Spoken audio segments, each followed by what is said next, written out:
Well. What's up, YouTube? Now, my mama say, if you can't say something nice, don't say nothing at all, right? Dr. Umar, y'all, lordy day. Did you build the school yet? I know what I found out. Oh, man. Hold up. I ain't even ready. We're going to roll this joint. This joint right here is 2 hours and a half. Look here, man.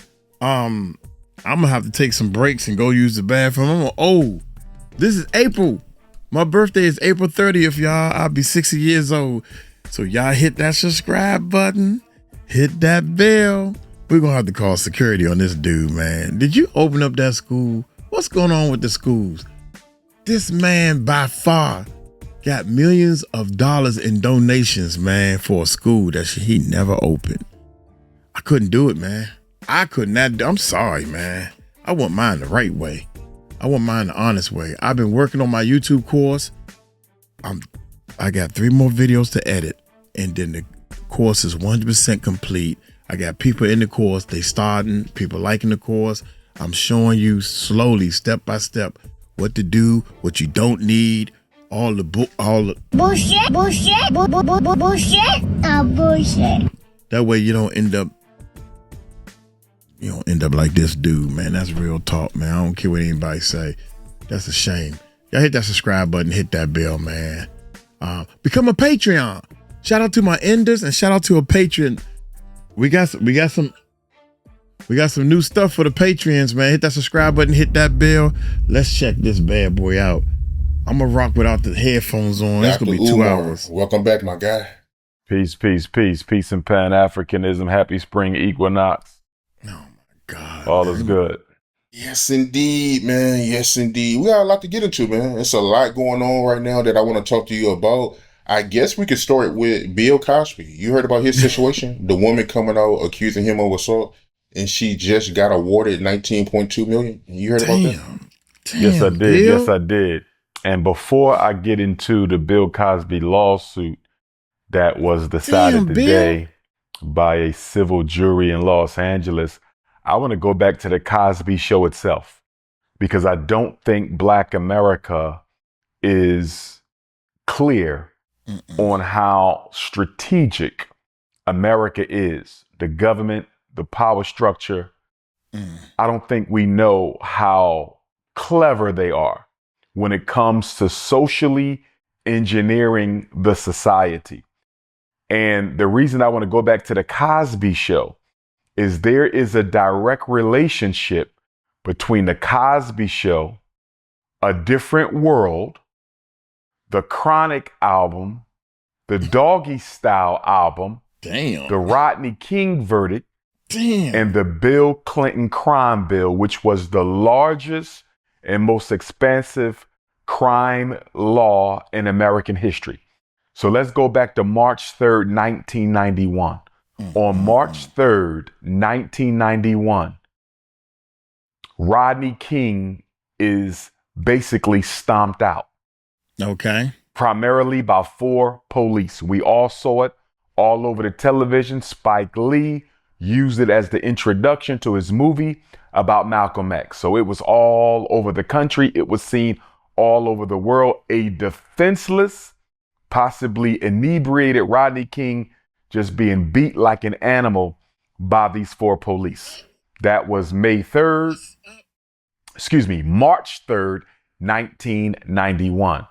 On April 29th of 1992, the jury acquitted all 4 officers of wrongdoing. On April the 29th, that very same day, the Rodney King riots begin.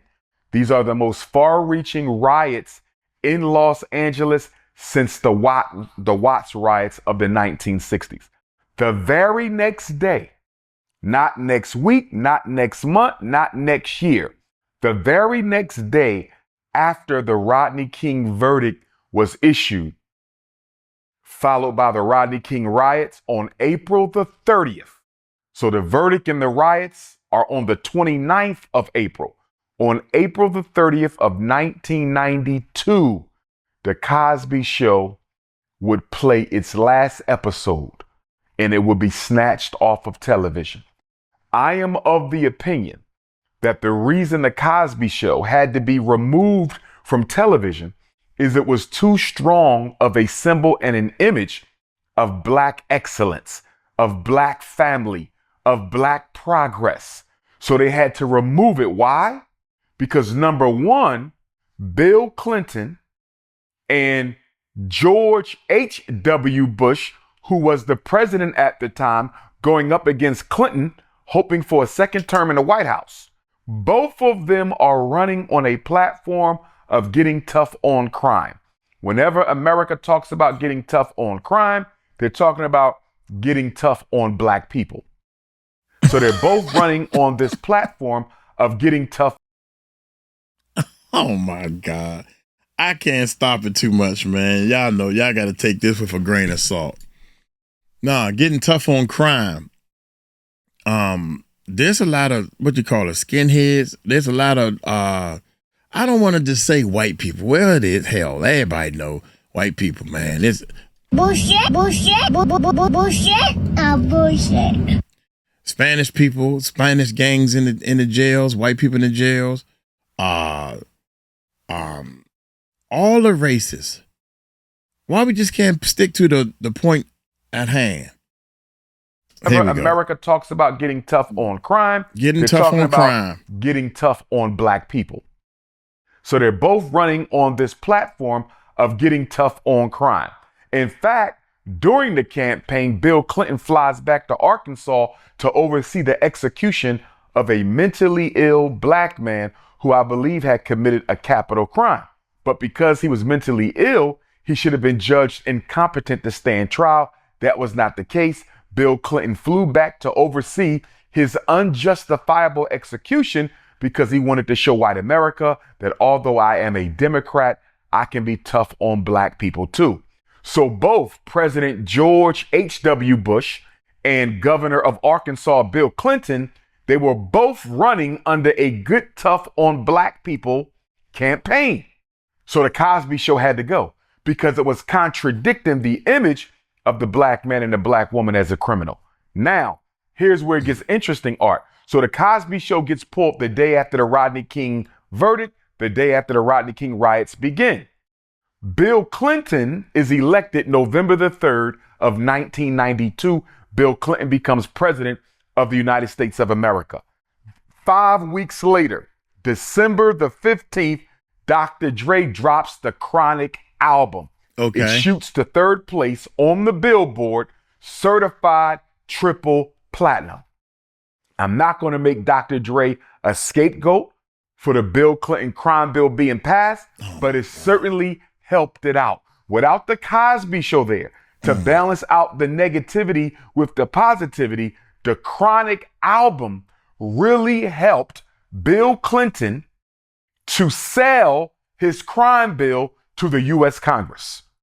And it helped the U.S. Congress sell the crime bill to the American people. Now let's go to the next year. So they snatched the Cosby Show, April of 92. July of 93, they snatched The Different World. Now these are the two most positive Black sitcoms on television at that time.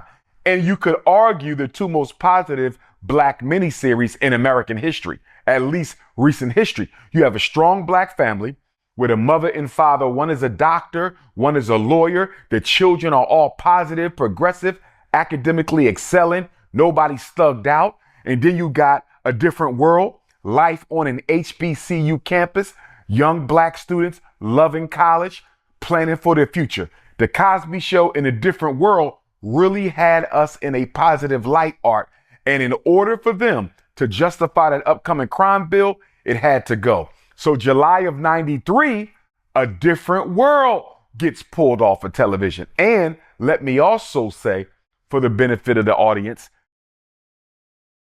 college enrollment for Black youth went up almost 30% as a result of The Different World. While that show was on, college enrollment for Black youth went up nearly 30%. So they knew that there was a... That's good information to know. So we need to have more college um what you call the damn things that come on TV? Call it sitcoms. That's what we need to have more college sitcoms. And it ain't a black or white thing. It could be we need to have more college sitcoms with black and white people. We need to have more sitcoms of people of all walks of life getting along. That's what we need to do. If you want to ask Uncle Mike his 2 cents.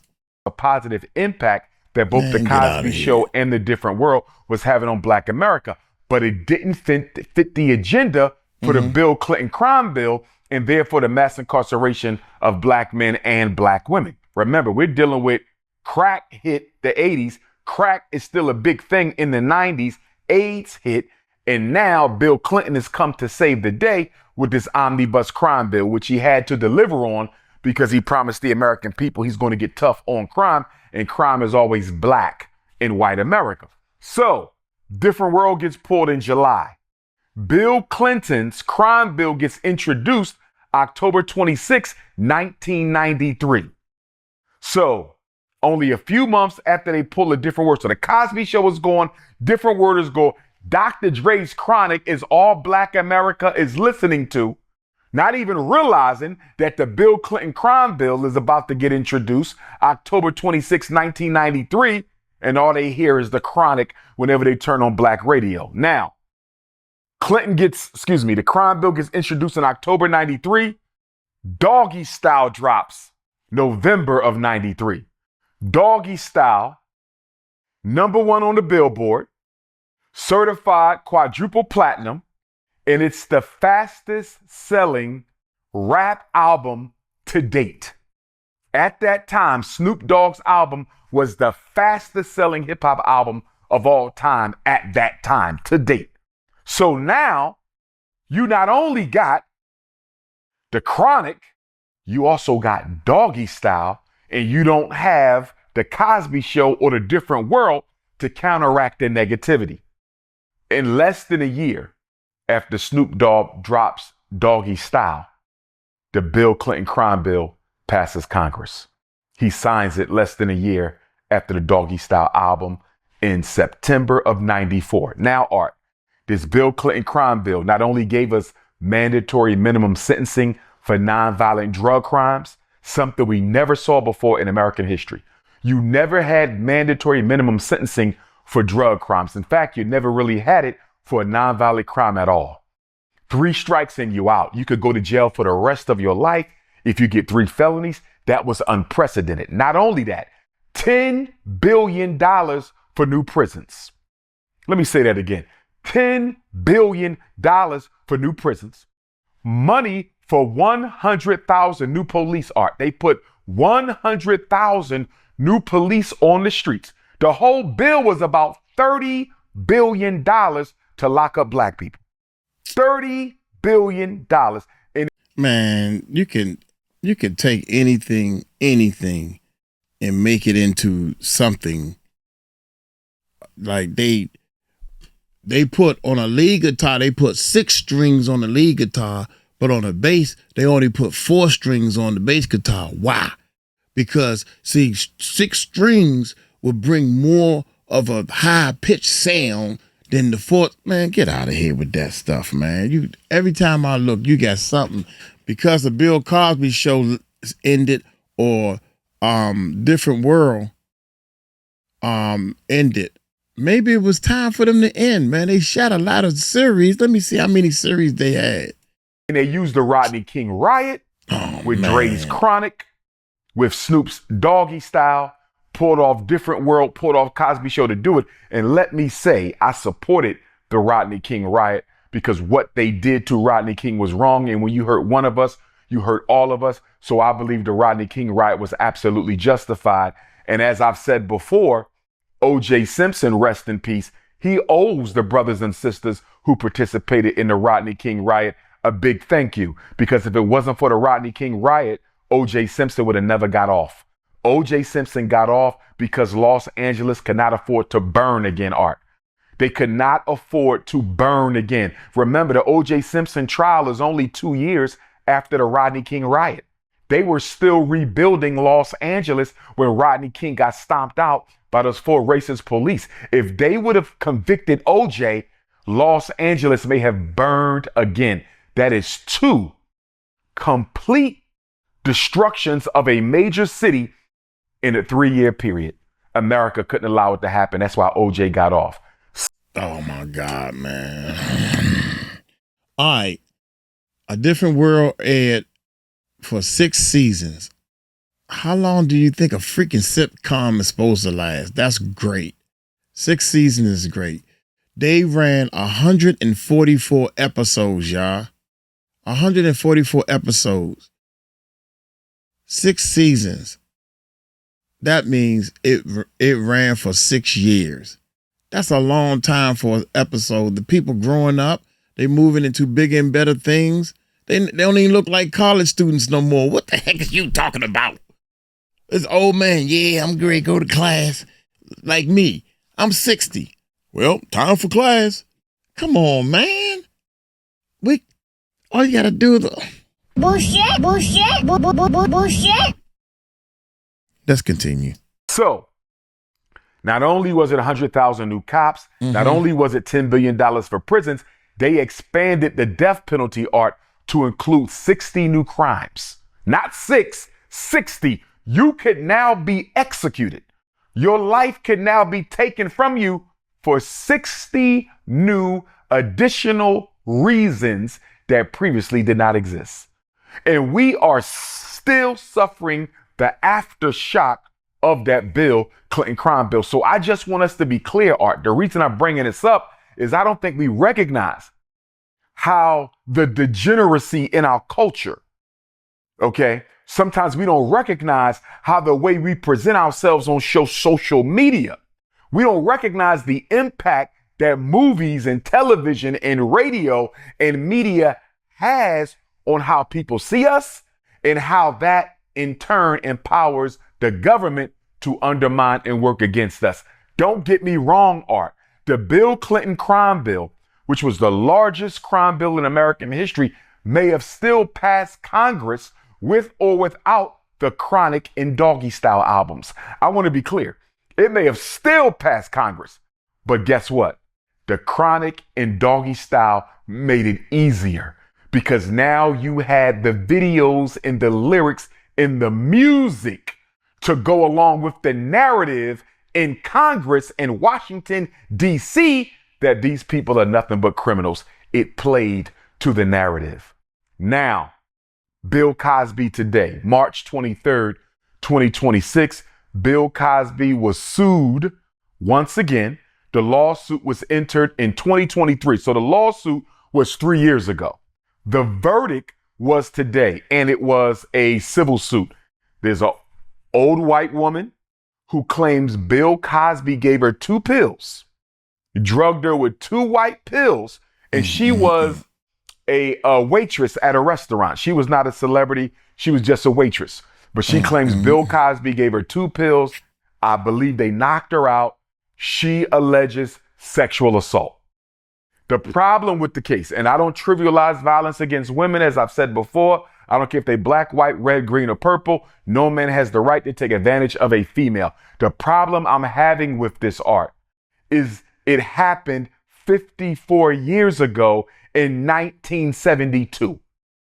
How can you prove that anybody sexually assaulted someone 54 years ago? What evidence, what DNA, what witnesses, what circumstantial evidence do you have to prove Bill Cosby did this to this waitress 54 years ago? I can't say he didn't. None of us can because we were not there.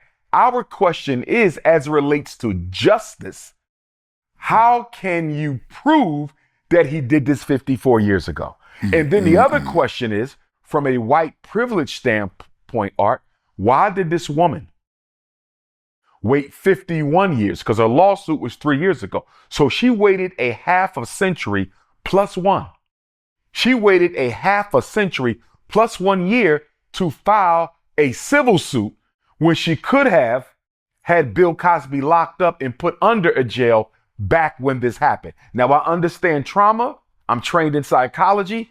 My doctorate is clinical psychology. I understand that there's trauma there, and there's a lot of shame there, and there's a lot of misogyny in public, even within the criminal justice system, that would force a woman, black or white, to not want to come out and identify their accuser, especially someone as powerful as Bill Cosby, because in 1972, Art, he is undisputedly the biggest black celebrity in the world in 1972. Remember, Bill Cosby opened up the door for Richard Pryor. In fact, if it wasn't for Bill Cosby, every comedian you see today, not just Kevin Hart and Will Smith from Philadelphia, but every comedian you see owes a debt to Bill Cosby, because he's the one who really put black entertainers, comedians, and actors on the big screen. Cosby's the first to do that. So whether you talk, I thought it was Sidney Poitier, but hey, comedy, whether you're talking acting, I don't care if you're Denzel Washington, Sidney Poitier, you owe a debt to Bill Cosby and what he did. But anyway, getting back on topic, if I'm one of Cosby's lawyers, I would have to ask the woman in question, why did you wait 51 years to file this suit? Now, Art, it also gets even more interesting. Why? Because the same thing New York City did that led to the conviction of Sean Puffy Combs is the same thing that Los Angeles did that led to this successful civil suit being levied against Bill Cosby. What am I talking about? Los Angeles what you talking about? Had recently, Art, created a window where survivors of sex abuse could sue their perpetrator in civil court for crimes that took place a long time ago. Remember, we talked about this when we talked about Diddy, that New York adult survivors window law that said if you got assaulted sexually by anybody, no matter how long ago, we're going to give you a 1 or 2 year window to bring that civil suit. And I allege that they created that window to take down Sean Combs. And I'm going to allege right now, Art, that Los Angeles created the exact same window to help take down Bill Cosby. The woman won $19.2 to $19.5 million on a civil suit for an alleged crime that took place before I was born. And what makes this even worse, Art, what makes this even worse is FBI Director Kash Patel and Attorney General Pam Bondi then already told the American people that no one is being investigated for the Epstein files. Now, in the Epstein files, Art, you have 300 different millionaires, billionaires, moguls, and powerful men within the global white power structure. 300 of them. It's a who's who of white elites in the world. 300 of them named. Most of them got evidence in the files against them. And the FBI director and his boss, the attorney general, have both said no one is going to be prosecuted. If I'm Bill Cosby, Art, if I'm Bill Cosby, somebody is going to have to explain to me how I'm paying $19 million for an alleged assault against a woman 54 years ago, when you got men who have eaten children, sexually assaulted children, sexually assaulted women, unalived them, trafficked them, abused them, and yet nobody's going to jail for that. Nobody's going to be punished because of the Epstein trial. This is the biggest sex scandal in world history. Nobody's going to jail for it, but I got to pay $19 million because a snow bunny said I abused her 54 years ago. Look at the double standard. Look at the gross miscarriage of justice. And I believe that Sean Combs and Bill Cosby need to somehow come together and do some sort of a civil suit. They might got to squeeze R. Kelly in there somehow. Oh my God. Because they, in my opinion, some lawyer should be able to argue some sort of a case that black men, rich black men, they might got to put Russell Simmons in there because they're trying to drag Uncle Russ into the situation. Someone needs to show that there is a pattern of punishing rich black men for crimes that are barely being proven, if proven at all, while white men get off. Look at Vince McMahon. Vince McMahon was accused of crimes worse than Puff. Vince McMahon ain't been to jail yet, Art.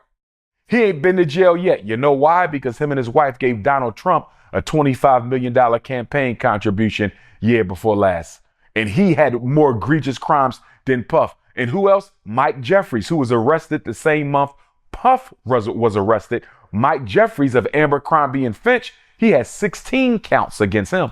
16 count federal indictment. Okay. Puffy only had 3. But guess what? They gave Mike Jeffries a $10 million bail, let him go on home, and they locked Puffy up with no bail, claiming Puffy was too dangerous. Well, if Puffy was too dangerous to be free, Mike Jeffries was too dangerous to be free, and we know Vince McMahon was too dangerous to be free. I believe that the black celebrities who are constantly being accused of sexual abuse and assault, they need to come together, because this is clearly showing a double standard between rich black men and rich white men. Yeah, that's just crazy to me, man. She won $19.2 million all these decades later. That's crazy, man. 54 years. 54 years. And remember now, law is based on precedent, Art. Law is based on precedent. So if she won almost $20 million for a crime that took place 54 years ago in 1972, that automatically creates a precedent where other older white women can now come out and start accusing other older black. Like, who's going to get accused next? Think about it, Art. I got to give it to him, man. I mean, he got some good points. I mean, if there are people out there who have more counts than what Diddy had, what he said, I forgot what number he said, and they haven't even been arrested. I mean, I need to look into that case and see what's going on, because if they ain't been arrested and they won't even let Diddy out of jail, then I mean, maybe he got a point. I don't know. Think of all the women out there struggling financially. Think of all the women out there struggling financially, and they see this woman get $19 million, Art. She was made a multi-millionaire off of an allegation from 54 years ago. You know how many other thirsty women about to come out? I think Bill Cosby gonna get hit. He gonna get hit with more lawsuits. And then other older artists are going to get hit with more lawsuits. We already talked about what was going on with Smokey Robinson, right? But you're going to get other older black celebrities. They're going to get hit with lawsuits now, because women are saying, if this woman could get 19 million off of something from 54 years ago, I can make up anything and go out of here, brother. So if you a black man, you better date within your race. Yes, a black woman can sue you for money too, but black women are not the protected, privileged class in court that white women are. No black woman is walking away with $19 million from Bill Cosby from an allegation from 54 years ago. It is a completely different ballgame, because black women have, since the plantations, been painted as Jezebels, as sexually promiscuous beings who deserve the mistreatment that they get. And I hate to say that, because I know it's not true about my sisters, but that is the image America has out there as it relates to black women. White women don't suffer from that. So a black woman has to fight against the stereotype before she can fight to prove that she was wronged. White women don't have to fight against no stereotype. They're automatically assumed to be telling the truth before they're proven to be telling a lie. Makes sense. Make a lot of sense. Gotta ask you, the New York City mayor. Yes. Mayor Mamdani of New York City. Let me say this, Art. To my New York City freedmen, the black freedmen of New York. And when I say black freedmen, Art, I'm talking about the descendants of the previously enslaved African freedmen who built this country. That's what I mean by black freedmen. You got black immigrants and you got black freedmen. The black freedmen are those whose ancestors built this country. I want them to understand that this is what is going to happen if Black America helps to elect Kamala Harris as president of the United States. In fact, I'm not only talking to my New York City black freedmen, I'm talking to all black freedmen of America. I want all black freedmen, those of us who are the descendants of the previously enslaved African freedmen who built this country. I want us to take note of Mayor Mamdani in New York, Art, because he is showing you what Kamala Harris is going to do if she becomes president. Now, he said immigrants built New York. Mayor Mamdani said immigrants built New York. Art, I need to give him a quick history lesson. Slavery in New York City started with the Dutch in 1626. The Dutch had New York. The Dutch had New Jersey. Sojourner Truth, one of our greatest freedom fighters, spoke Dutch. She is the only freedom fighter ancestor shero that we have whose primary language was not English, it was Dutch. So slavery begins with the Dutch in New York City. From 1626, Art, to 1664, we are under the Dutch. The British take New York from the Dutch in 1664. Okay? Harlem is a Dutch word. Bedford-Stuyvesant, he was a Dutch diplomat. A lot of those names are Dutch, the popular names of New York City towns and streets. Now, we're under the Dutch from 1626 to 1664. We're under the British in New York City from 1664 to 1776. And we're under the Americans from 1776 until New York State outlawed slavery, Art, in 1837. That means enslaved New York Africans, enslaved New York City Africans. I'm only talking about Manhattan, which includes Harlem, Bronx, Brooklyn, Queens, Staten Island, the 5 boroughs. Yes, there was slavery in all 5. And it went from 1626 to 1837. That's 201 years of African slavery, Art. That's 201 years of African slavery. And what I want New York City Mayor Mamdani to understand, Art, there were no East Indians in New York City from 1626 to 1837. Immigrants did not build New York City. Black freedmen built New York City. There were no Chinese in New York City from 1626 to 1837. There were no Arabs in New York City from 1626 to 1837. There were no Mexicans, Latinos, or anyone else in New York City from 1626 to 1837. Those 201 years of African slavery in the 5 boroughs, New York City was built by enslaved Africans, the ancestors of today's black freedmen. So he was wrong and he was disrespectful, Art, to say immigrants built New York City, because by saying that, you just dismissed 201 years of dehumanizing, unpaid, free labor by the black freedmen of New York. So I want the freedmen of Harlem and the freedmen of Brooklyn and the black freedmen of Queens and the black freedmen of Staten Island and the black freedmen of the Bronx to come together and demand a meeting with Mayor Mamdani, because what he did was wrong, Art, by not only saying immigrants built New York City, dismissing the 201 years of New York City slavery, but then, Art, look at his deputy mayors. He has 6 deputy mayors. The first deputy, and then he got a few more. He got a deputy mayor for housing, economics, health, and something else. There's 6 of them now. He just appointed a black woman, but she's a black immigrant. I don't have a problem with that. I'm a Pan-Africanist. Congratulations to my sister. I don't have a problem with her being in that spot. However, Art, you have to take care of the black freedmen whose enslaved African ancestors built New York City first. You cannot exclude the black freedmen.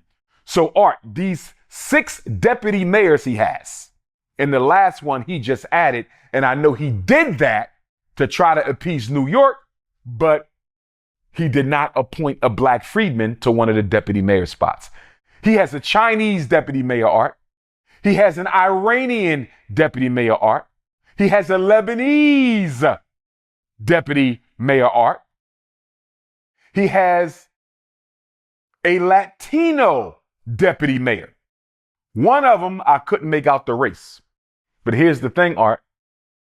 He got 2 Arabs. The Arabs got 2 deputy mayor spots. The Arabs are 2% of New York City, Art. Black people are 20%. Let me say it again. Black freedmen are 20% of New York City. Arabs are 2% of New York City. That means you have 10 times as many black freedmen in New York City as you have Arabs. Art, how did the Arabs get 2 deputy mayor spots and black people got none? Chinese are 7% of New York City. Black people are 20% of New York City, but the Chinese got a deputy mayor spot. Help it make sense, Art. Help it make sense. And then he has 5 commissioners, Art. He has a commissioner of prisons. He has a commissioner of mental health. He has a commissioner of veteran affairs. He has a commissioner of youth. He has a commissioner of administration. One of them is a mixed race Filipino Puerto Rican. 2 of them are Mexicans. One of them is a Haitian brother. And again, I don't have a problem with my Haitian brother having the office, although no disrespect to him. He don't look Haitian to me. I don't know if he's mixed race or what's going on. No disrespect to the brother, because Africans come in all hues. But looking at him, the last thing I would think is he was a Haitian brother. And whether he identifies with the African race or not, I would like to know that. But again, Art, no black freedmen are represented on Mayor Mamdani's most prominent staff. He has no black freedmen in his deputy mayors. He has no black freedmen amongst his commissioners. This is what's going to happen when Kamala Harris becomes president, Art. This is exactly, she's going to do the same thing New York City Mayor Mamdani's going to do. They're going to flood the government with immigrants. The one thing about Donald Trump, and I do not support him at all, I want to be crystal clear. Under no circumstances do I support Donald Trump. But I will say this, Art. The racism you face under Donald Trump is the same white American racism you faced for 400 years. Under Kamala Harris, you're going to face racism and police brutality from Chinese, from Arabs, from East Indians, from Latinos. Art, could you imagine turning on the news and seeing a group of Chinese beat a group of Chinese police beat a black person? Could you imagine that? Could you imagine going into court and being mistreated by a group of non-African Latinos, not to be confused with my African Latinos, okay? We are going to be oppressed by brown, yellow, and red people under a Kamala Harris administration, just like the black freedmen in New York City are going to be oppressed under brown, yellow, and red people under New York City Mayor Mamdani. And let me say this, Art, before we leave this. Idi Amin was the president of Uganda in 1972. Idi Amin was a dictator. He did some bad things, but so did Donald Trump, so did Joe Biden, so did Barack Obama, so did every president in American history. In 1972, Art, Idi Amin met with the East Indian community in Uganda. Guess who was amongst the East Indians living in Uganda. Idi Amin's Uganda. New York City Mayor Mandamni's mother and father. Also, FBI Director Kash Patel, one of his parents was living in Idi Amin's Uganda in 1972. So both of Mayor Mamdani's parents was in Idi Amin's Uganda, and one of FBI Director Kash Patel's parents was in Idi Amin's Uganda. Where am I going with this, Art? Idi Amin had a mandatory meeting with the East Indians of Uganda. The East Indians came to Uganda, Art. They were brought in by the British beginning in 1895 to help build the railways for the white man who was colonizing and exploiting Uganda. You with me? So the white man comes, he brings the Indians in, East Indians, not to be confused with Native Americans, and he's using them to build the railroads. When it's time for the white man to fall back, Art, he allows the East Indians to take over all the small businesses in Uganda. And by the way, they did this throughout Africa. They did this throughout the Caribbean. So the white man, to make sure the black man would never get control of his own country, he put the East Indian in position to dominate all the businesses, all the import, all the export. You with me? I follow you. So Idi Amin has a meeting with the East Indians, Art. He says, listen, you guys are sabotaging my country and you're sabotaging my economy. You're overcharging black Ugandans for products. You're not paying your fair share of taxes. You don't hire no black people. You are smuggling your products into the country, Art, so the government isn't getting a tariff. The government isn't getting a import-export fees. They're not getting a taxes. So the Indians have created a heaven on earth in Uganda at the expense of Uganda. So Idi Amin said, listen, y'all going to have to make some changes if y'all going to stay here. I didn't bring y'all here. The British brought y'all here. Y'all are here. No problem. But y'all got to lower them prices. Y'all got to train some black people. Y'all got to hire some black people. Y'all got to stop smuggling stuff in. Stop mistreating our people. And the Indians basically told Idi Amin, Art, we ain't doing nothing. And guess what Idi Amin did? August the 2nd, 1972, he gave them 90 days to get the hell out of Uganda. That's crazy. And one of the only times in modern history an African president made all members of another race get out the country for practicing racism against his citizens and racism against his government. The mayor of New York's parents were there. So black people in New York, my black freedmen in New York, do you really think the child, and I don't know his parents and I respect his parents, I want to be clear. I don't know what role they played in Uganda, but I know that they're East Indian and I know they were there.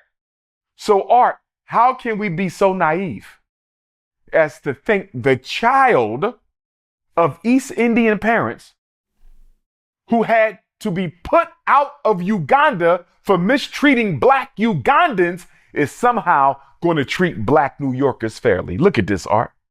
Look at this. And so all I'm saying to the New York City freedmen and what I'm saying to black freedmen all over the United States of America, y'all can go ahead and let Roland Martin, and y'all can go ahead and let Al Sharpton, and y'all can go ahead and let the Democratic Party plantation and the Congressional Black Caucus brainwash you into voting for Kamala Harris. And I'm telling you right now, what's happening in New York is what's going to happen all over this country, Art. They're going to flood America with immigrants, just like they were doing before Trump took office. You saw all them immigrants they brought to New York. You saw all them immigrants they brought to Chicago, giving them black people's homes, black people's welfare subsidies, black people's social services, opening up schools that they said could no longer work, they could no longer afford, and they opened up these schools for migrant children to be educated, but they couldn't open them for black children to be educated. This is what Joe Biden, Kamala Harris government did. So the Mayor Mamdani situation, Art, is a test case, and it is a prophecy of things to come if Black America helps Kamala Harris win that White House. It sounds like you believe that Kamala, she might be the next president. I do think it's a chance. I'm going to tell you why. I have two reasons while I think there's a strong chance that former Vice President Kamala Harris may very well be the next president of the United States. I'm not set on it. I'm not sold on it. But is there a strong chance? Absolutely. I'm going to tell you why. Number one, Americans are tired of Donald Trump. Remember, Donald Trump is a crash dummy for the Zionists. Mm-hmm. He's in the Epstein files and he has to do whatever they tell him to do or he will be exposed. Okay? That's crazy. Now, okay. Americans on both sides of the aisle are red and blue, Republican and Democrat. They're tired of him. So whoever runs for the Democratic ticket, I think they win the next election. I honestly think they win the next election, no matter who it is. Just like Barack Obama won because Americans were tired of George W. Bush, whoever runs after Donald Trump for the Democratic Party, I think they win. That's my early prediction, but it's not my final prediction. So that's one reason why I think she wins. The second reason, Art, America is pleading with India to not get any closer to Russia and China than she already is. Do you think it's a coincidence that the mayor of New York is an East Indian? And the director of the FBI is an East Indian? And the wife of the current vice president is an East Indian? And the last vice president was an East Indian? Art, you've never seen that many East Indians ever in American history occupy positions of influence and authority like you see in those four offices. You've never seen this before. And there's not that many East Indians. They're one of the smallest groups in the country, although they have the highest per capita take-home income. The East Indians have the highest per capita take-home income in America. And what I believe, Art, is that the white power structure is recruiting the East Indian immigrants and East Indian Americans to be the new priority minority. They're going to use them in America the same way the British used them in Uganda, the same way the British and the French and the Dutch used them in the Caribbean islands. When you go to the Caribbean, Art, the East Indians are a buffer group between the blacks and the former colonizers. When you go to Africa, the East Indians are a buffer group between the blacks and the former colonizers. And guess what they're about to do in America? Under Kamala Harris's administration, under Mayor Mamdani's administration, they're going to be a buffer group between blacks and the power structure.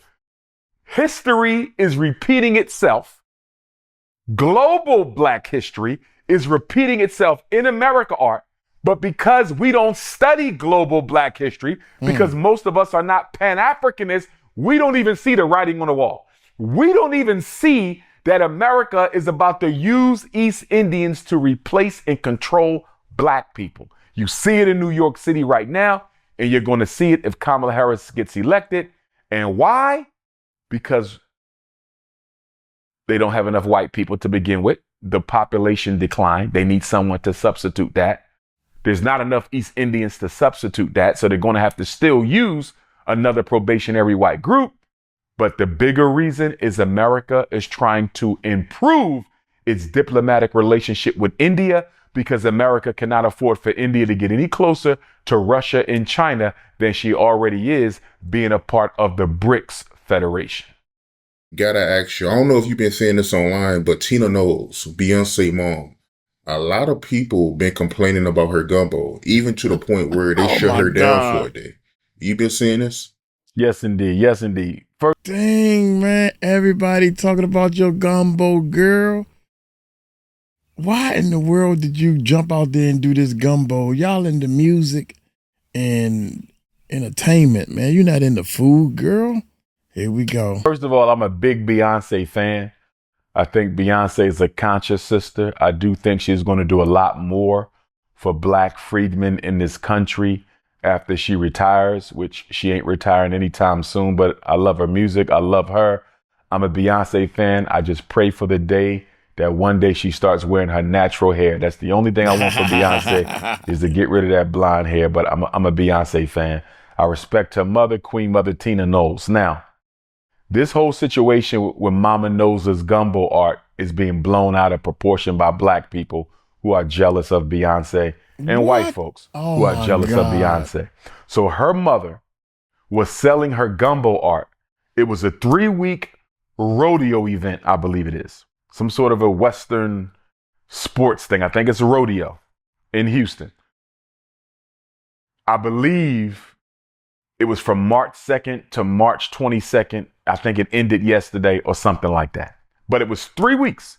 So she's been selling gumbo for 3 weeks, Art. First of all, for the first 2 weeks, she don't have no problem.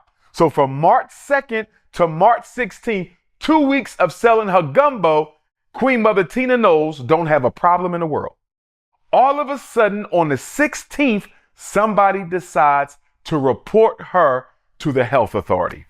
I don't know what they said was wrong with the gumbo. I don't know if they said they got sick.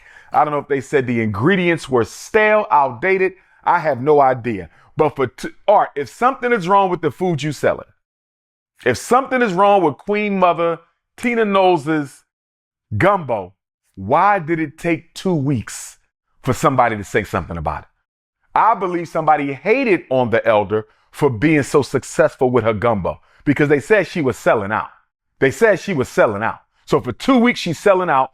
Then on March 16th, somebody makes a report to the health authority. And let's not act like we're not above doing that. Because I know people who own restaurants who were hated on by competing restaurants or people who didn't like them. And it's nothing to pick up the phone, Art, and make a complaint that I got sick off this food or they selling bad food. And guess what, Art? Her gumbo stand was only shut down for 1 day. It was only the 16th. They opened her right back up the next day.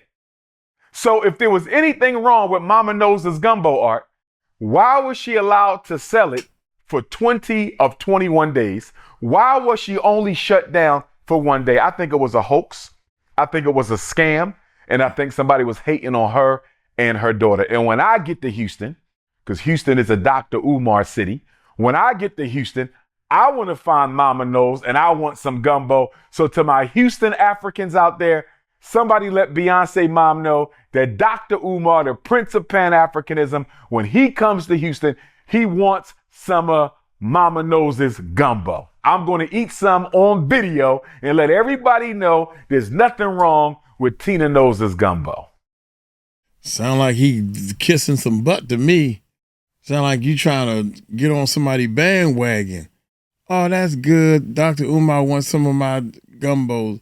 He doing the same thing everybody else doing. He trying to leech on to something.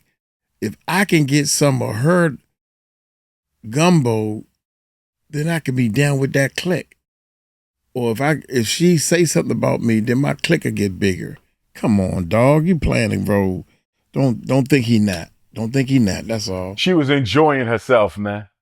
They hated on her because she was Beyonce's mom. If she wasn't Beyonce's mom, she does not get reported to the health authorities. She does not. The health department does not get a phone call if she was not Beyonce's mom. Even if the food was a little off, Art, they're not calling. They were motivated to undermine this woman because we don't like to see each other win. We suffer from a deep-seated hatred. We suffer from a very, very aggressive form of post-traumatic slavery disease.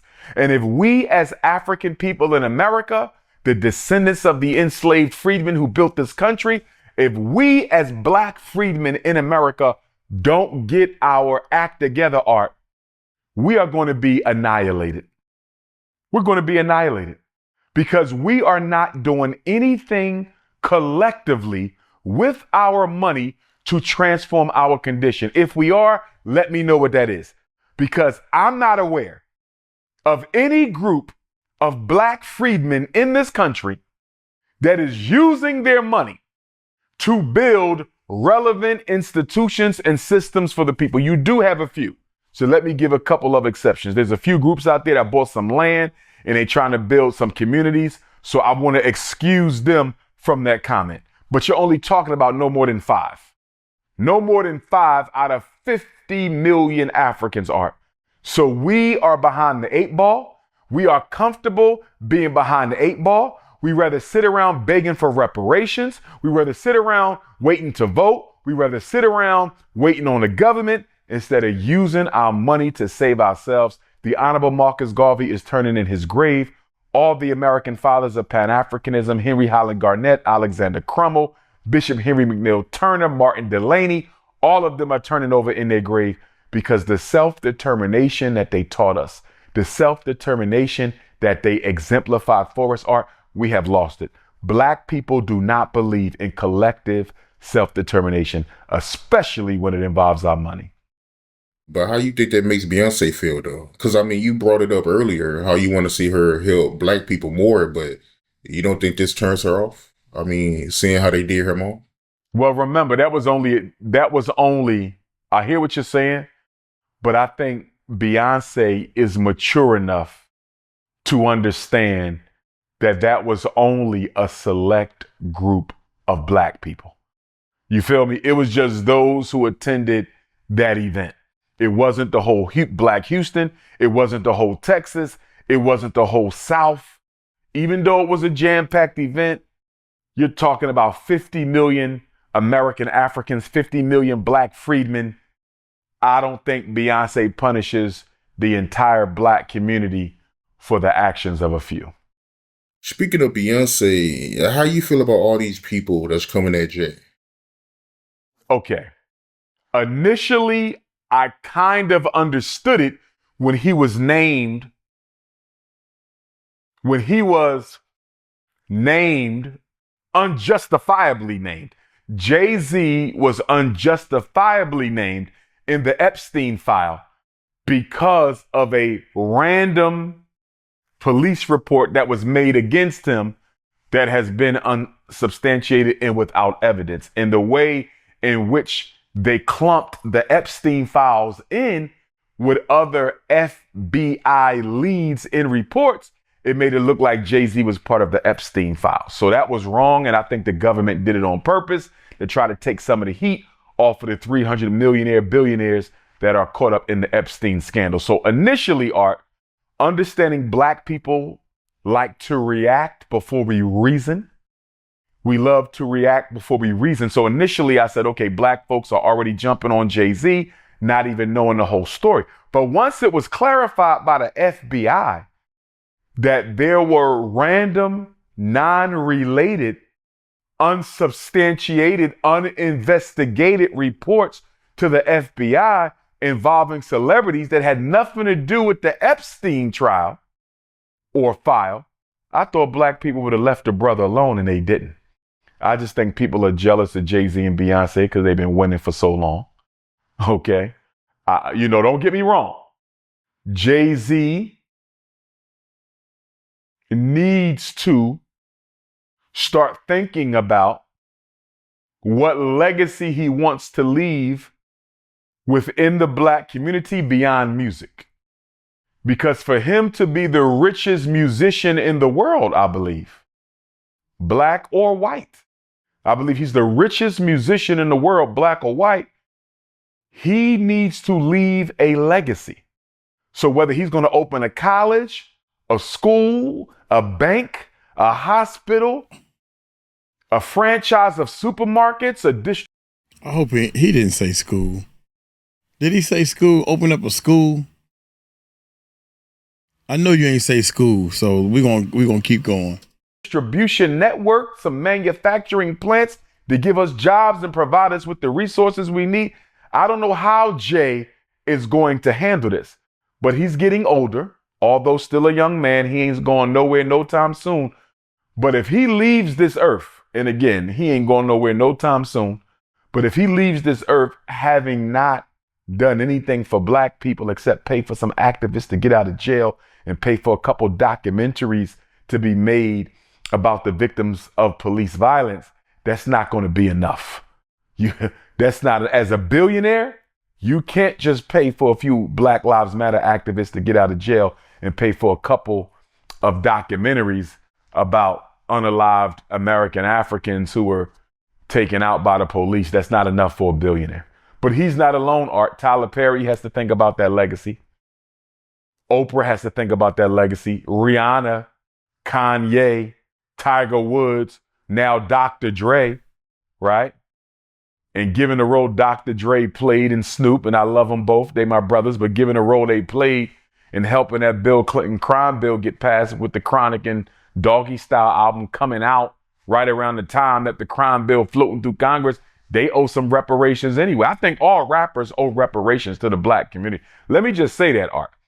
Let me just say, all black rappers, successful rappers, multi-platinum, multi-million-dollar earning rappers, they owe reparations to the black community, internal reparations, because of the role they played to reduce the black excellence that our ancestors were so dedicated to. The drinking, the smoking, the sex, the violence, the promotion of conspicuous consumption, a promotion of mass incarceration. I've said it before, Art. Gangsta rap is the soundtrack for mass incarceration. Gangsta rap is the soundtrack for mass incarceration. It was yesterday, it is today, and it will be tomorrow. And the gangsta rappers need to be held accountable. I think the black church needs to pay reparations for all the money they've taken and have given us nothing. I think black actors owe reparations. I think the black fraternities and sororities owe reparations, for all the success that they've enjoyed, but not really have done much, substantially speaking, for the black community. To be honest with you, we all owe ourselves reparations. And that's why I'm a bigger fan of internal reparations, Art, than I am external reparations. We can do far more for ourselves together than the white man could ever do for us from the outside. But speaking on Jay, to stay on him for a little while, how you feel about, him picking Bad Bunny for the Super Bowl and him performing at the halftime and, the backlash he got and, how you feel about that?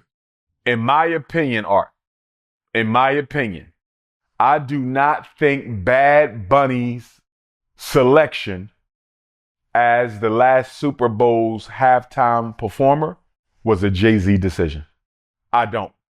I believe Roger Goodell stepped in and said, since you let Kendrick call Drake a PDF file on national TV, we are going to exercise executive control of our league, and we're going to choose the next artists.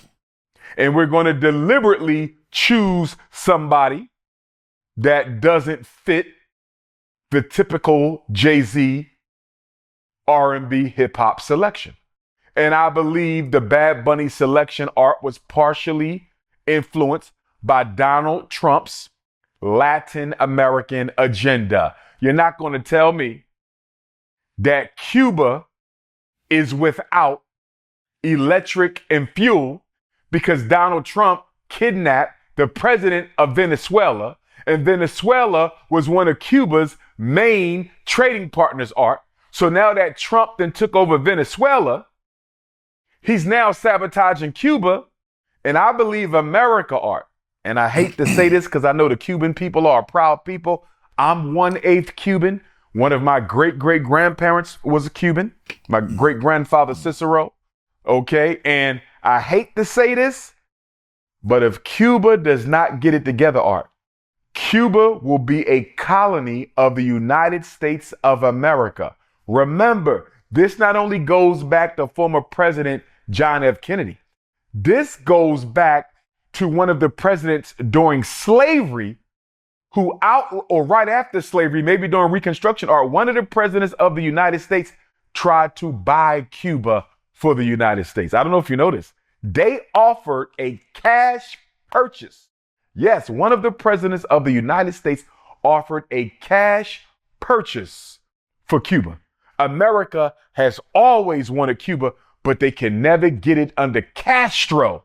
And now, Art, I think they smell blood because sabotaging Venezuela, they automatically sabotage Cuba. And I'm going to go out on a limb, Art. I'm going to go out on a limb. Kidnapping President Maduro of Venezuela, Art, could have been more about sabotaging Cuba than Venezuela. Look at the chess pieces. Look at the chess move. Cuba is right off the coast of America. Cuba and Haiti, the two closest islands to America. They already got Haiti. Even though my Haitian Africans, we're going to keep fighting until Haiti is free, right? But America is already controlling the politics of Haiti. If she can get Cuba too, look at that expansion for white power. And then they just took over Venezuela. And you know how they didn't support the Puerto Ricans during that earthquake that struck Puerto Rico in 2020. America was slow to respond to the Puerto Rican family down there. Shout out to all my Puerto Rican Africans down there. So I believe, to your question, Art, that Roger Goodell and Donald Trump chose Bad Bunny to put some icing over the rotten cake of America's Latin American agenda. Let's smooth this over. Let's make it look like we care about Latin America by giving them Bad Bunny at the Super Bowl, because we just kidnapped one president in Mexico. We sabotaging the society in another country in Cuba. We never do nothing for the Puerto Ricans in Puerto Rico. So I believe that was strategy, Art. That was nothing but psychosurgery, superficial surgery to make the world think America cares about Latin America as America goes in to invade Latin America. And don't forget the Monroe Doctrine, right? President Monroe. The Monroe Doctrine said to the whole world, nobody can take Latin America but the United States of America. This is what America said. That's why, Art, you don't see nobody invading Latin American countries, because the U.S. government says basically we are a protectorate over the entire Latin America. Nobody can colonize, invade, or steal from Latin American countries but us.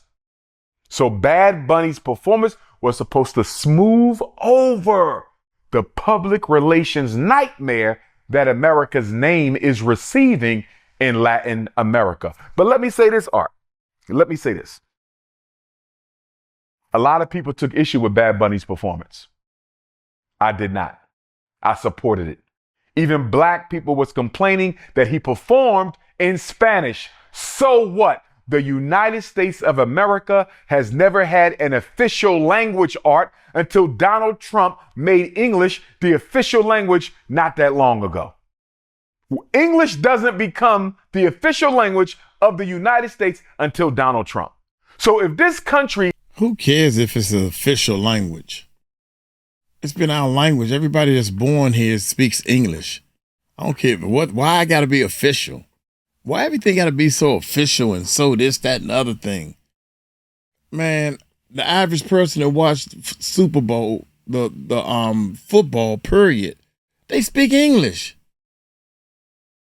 Half of them don't even know Spanish. I can see if it's like, well, it's my fault because I didn't learn Spanish. Come on, man. The official language not that long ago. Official language. English doesn't become the official language of the United States until Donald Trump. It ain't have to become the official. So if this country does not have an official language, Art, how can you get mad at Bad Bunny for doing his Super Bowl performance in Spanish? I had no problem with it. That man put Latin America on his back and he repped them, Art. He showed you the trucks they drive, the liquor they drink, the card games they play, the dominoes. He had the blue collar workers working on the electric pole. He had them picking the fruit. He even had a marriage out there. He had some LGBT stuff in there I didn't appreciate. But Art, he took every aspect of grassroots Latino culture and he put it in America's face, spoke Spanish to do it, and he did it unapologetically. So I support what Bad Bunny did. That was the Puerto Rican version of Pan-Africanism. And then at the end of the performance, he shouted out all the Latin American countries to let everybody know that this wasn't just about Puerto Rico. This is about the entire Latin America. So I appreciate what he did for his people, bro. Remember, Art, the United States government tested their birth control pills on Puerto Rican women in the 1950s without their permission. That's right. Our Puerto Rican African sisters were experimented on by this government. Don't forget, during World War II, They experimented on the Puerto Rican people again, Art, with radioactive materials. So the Puerto Rican African family, they have caught their fair share of hell. And don't forget the bloqueamiento, when they went down there and brought white people into Puerto Rico after slavery ended. And Puerto Rican slavery ended yesterday, I believe it was. Yesterday or the day before in 1873. So Puerto Rican slavery lasted 8 years longer than American slavery. And after it ended, Art, they imported Spanish in there to sleep with the black women, to lighten up the complexion of the Puerto Ricans, which is exactly what's happening in Black America today. Black men are bunny hopping, black women are bunny hopping, and we're lightening up our complexion so much that one day we will no longer identify as black. There will be no black freedmen in America. There will be no black America at all if we keep on mixing our seed outside of our community. And let me go here, Art, one time. Donald Trump wants the world to think that he invaded Mexico because Mexico wasn't doing anything about his drug cartels. And you know, when Donald Trump took office, Art, the same day he got sworn in, this term, he designated drug cartels as foreign terrorist organizations, FTO. He's the first president in American history to designate drug cartels as foreign terrorist organizations. And the reason he did that, Art, is to justify going into Mexico. Now, why did he want to go to Mexico, Art? Who has the largest oil reserve on the planet Earth? Mexico. Why is Donald Trump bombing Iran, Art? Who has the third largest oil reserve in the world? Iran. Who has the second, Art? Saudi Arabia, an American ally. Let's look at the 10 top oil companies, Art. This is not in order. Mexico, Saudi Arabia, Iran, Kuwait, Iraq. Wait a minute, Art. Didn't George Herbert Walker Bush have Operation Desert Storm, invading Kuwait to make the world safe for democracy? That wasn't for democracy, Art. That was for oil. Kuwait is top 10. And didn't his son come back 13 years later? George W. Bush, 13 years after his father invaded Kuwait for oil, the son invades Iraq for oil. Look at this. Look at it. Art, if you look at the 10 top oil producing countries in the world, they are either in bed with America or they have been bombed by America. Let me say it again. The top 10 largest oil producing countries in the world, they are either in bed with America or they have been bombed by America. Why did Donald Trump bomb northern Nigeria a couple of weeks of Christmas Day? December 25th, 2025, Donald Trump bombed northern Nigeria. He said ISIS was up there terrorizing black Nigerian Christians. So he bombed ISIS. No, Nigeria is number 11, Art, largest oil producing nation in the world. If you care about Nigerian Christians, why you don't care about the genocide in Sudan? You don't care about the genocide in Sudan because the United Arab Emirates, UAE, is an American ally. They get most of their weapons from America, and they're the ones carrying out the genocide in Sudan. This has nothing to do with terrorism, Art. Nothing to do with terrorism, nothing to do with nuclear weapons, nothing to do with democracy, nothing to do with protecting people's right to vote. This is about the white man controlling all the oil on the planet to make sure he does not lose his power. Follow the resources. Whenever you see a white country invade or bomb a non-white country, look and see what resources the non-white country has to offer. No war has ever been fought for freedom. No war has ever been fought for democracy. Wars are fought for resources. Well said. You heard about that Target boycott involving Jamal Bryant? Pastor Jamal Bryant, I got a lot of respect for Pastor Bryant. He does a lot more than a lot of pastors do. As you know, he started a Target boycott about a year ago when Target did away with their DEI policy. Target said, look, Donald Trump got rid of DEI. We're going to get rid of DEI. And Pastor Bryant basically was the face of that boycott against Target, said we're not going to buy nothing from you until you put the DEI back. Recently, and I hope I'm not misspeaking at all on the good pastor, recently Pastor Jamal Bryant called off his version of the boycott because Tamika Mallory and others are saying they're still carrying it on, but he called off his version of the boycott because he said, allegedly, that Target has met 97% of its commitment to invest $2 billion into Black businesses, Art.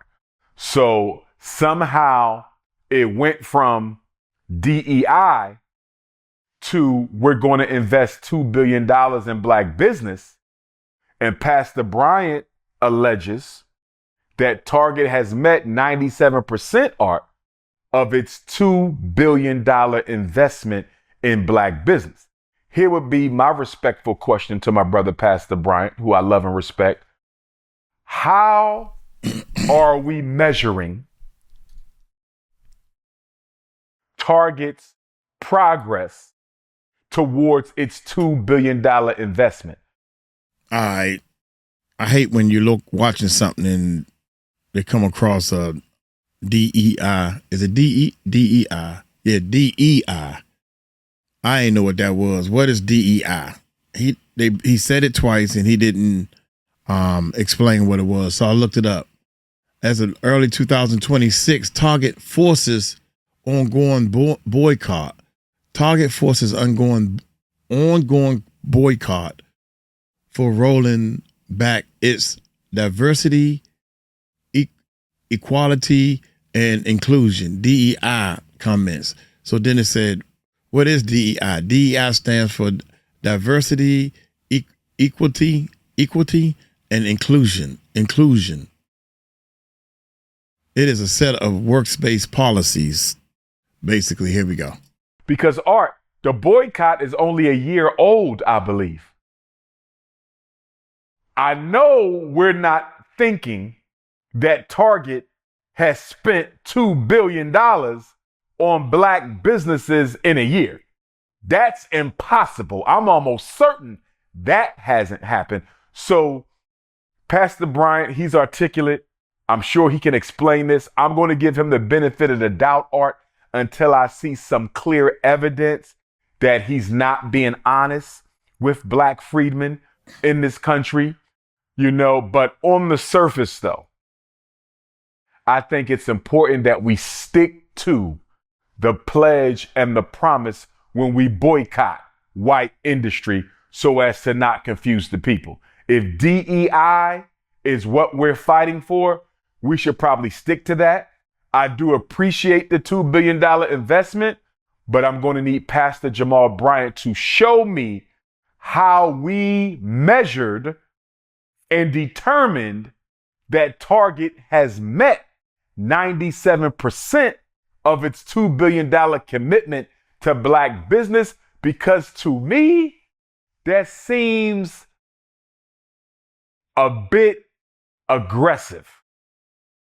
$2 billion is a lot of money, Art. Like, how many Black businesses did they grow? Did they invest in? How does Target define investing in Black business, Art? That's another thing. When they say we're investing $2 billion into Black businesses so you can stop the boycott, how is Target defining investment, Art? Is it commercials? Is it giving your people the right to sell their products? Are you building businesses? Is it free advertising? Because the devil is in the details, and the details are in the definition. The devil is in the details, and the details are in the definition. And so I need Pastor Bryant to explain to the Black freedmen of America what is the definition and what is the rubric? What is the rubric, the measuring stick we are using by which we determined Target had met 97% of its goals to black businesses? Yeah, man, because a lot of people was a part of that, so he got to explain that because I don't want him to lose any of his credibility. And he may have already explained it. I just haven't seen it, but Pastor Bryant, please make good on your promise. Come out and just explain. If a mistake was made and it was honest, so be it. We're all human. We make mistakes. But he has to give some accounting to the people as to how he determined Target met 97% of its $2 billion investment. Because if he doesn't explain, Art, people are going to assume he got paid off. If he doesn't explain, people are going to assume Pastor Jamal Bryant got paid off. I don't think he got paid off. I think the brother too honest for that. Hopefully he didn't get paid off, and hopefully he comes out and explains this situation. And speaking of getting paid off, Art, if I may, Jesse Jackson. Rest in peace to Jesse Jackson. My condolences to the entire Chicago family. My condolences to his family and friends. People ask me about the legacy of Jesse. I got 3 thoughts on this. And first of all, I met him personally when he came to Shippensburg University when I was a high school student in Chambersburg, Pennsylvania, at the Scotland School for Veterans Children. I met him personally. I also saw him in person at the Million Man March that was convened by the Honorable Minister Louis Farrakhan on October the 16th, 1995, which was the anniversary of the John Brown raid on Harper's Ferry. And I thought Jesse Jackson gave one of the best speeches at the Million Man March. So I met him in person, and then I saw him again a few years later at the Million Man March. Jesse Jackson, without question, has done some things to help black people. It's no getting around it. And I'm not even including his time with Dr. King, because we know that them two were not the best of friends during that time. But he did do some things to help black people. Now, the whole thing about him running up on the balcony after Dr. King was shot, wiping blood on his body, claiming that Dr. King died in his hands, that was not true. I don't know why he said that. Hopefully he didn't say it, but allegedly Jesse Jackson says Dr. King died in his hands. That's not true. But he did do a lot to help black people. He did. And I want to give him his credit. The one thing that will always be a point of conjecture in my memory as it relates to Reverend Jackson is whether or not he aided and abetted the assassination of Dr. King.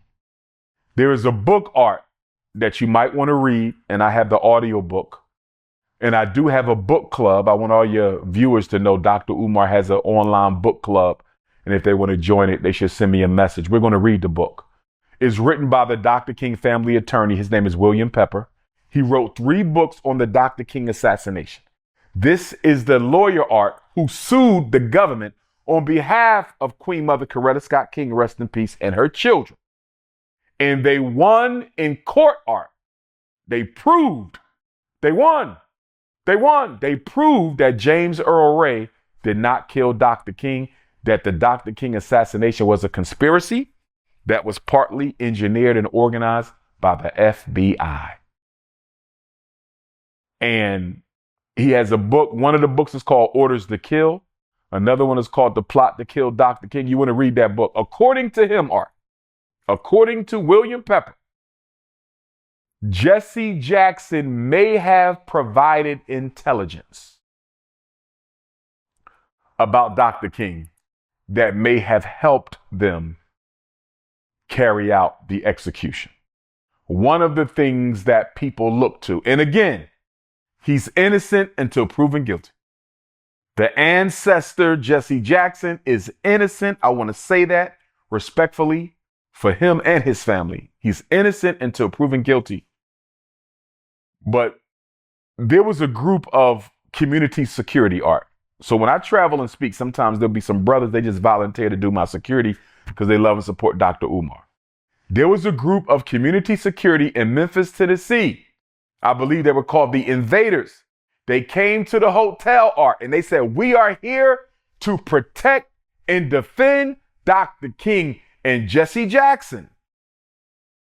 Allegedly, without being told by Dr. King or any of the leadership of the Southern Christian Leadership Council, he told the community security that they were not needed, and he dismissed them.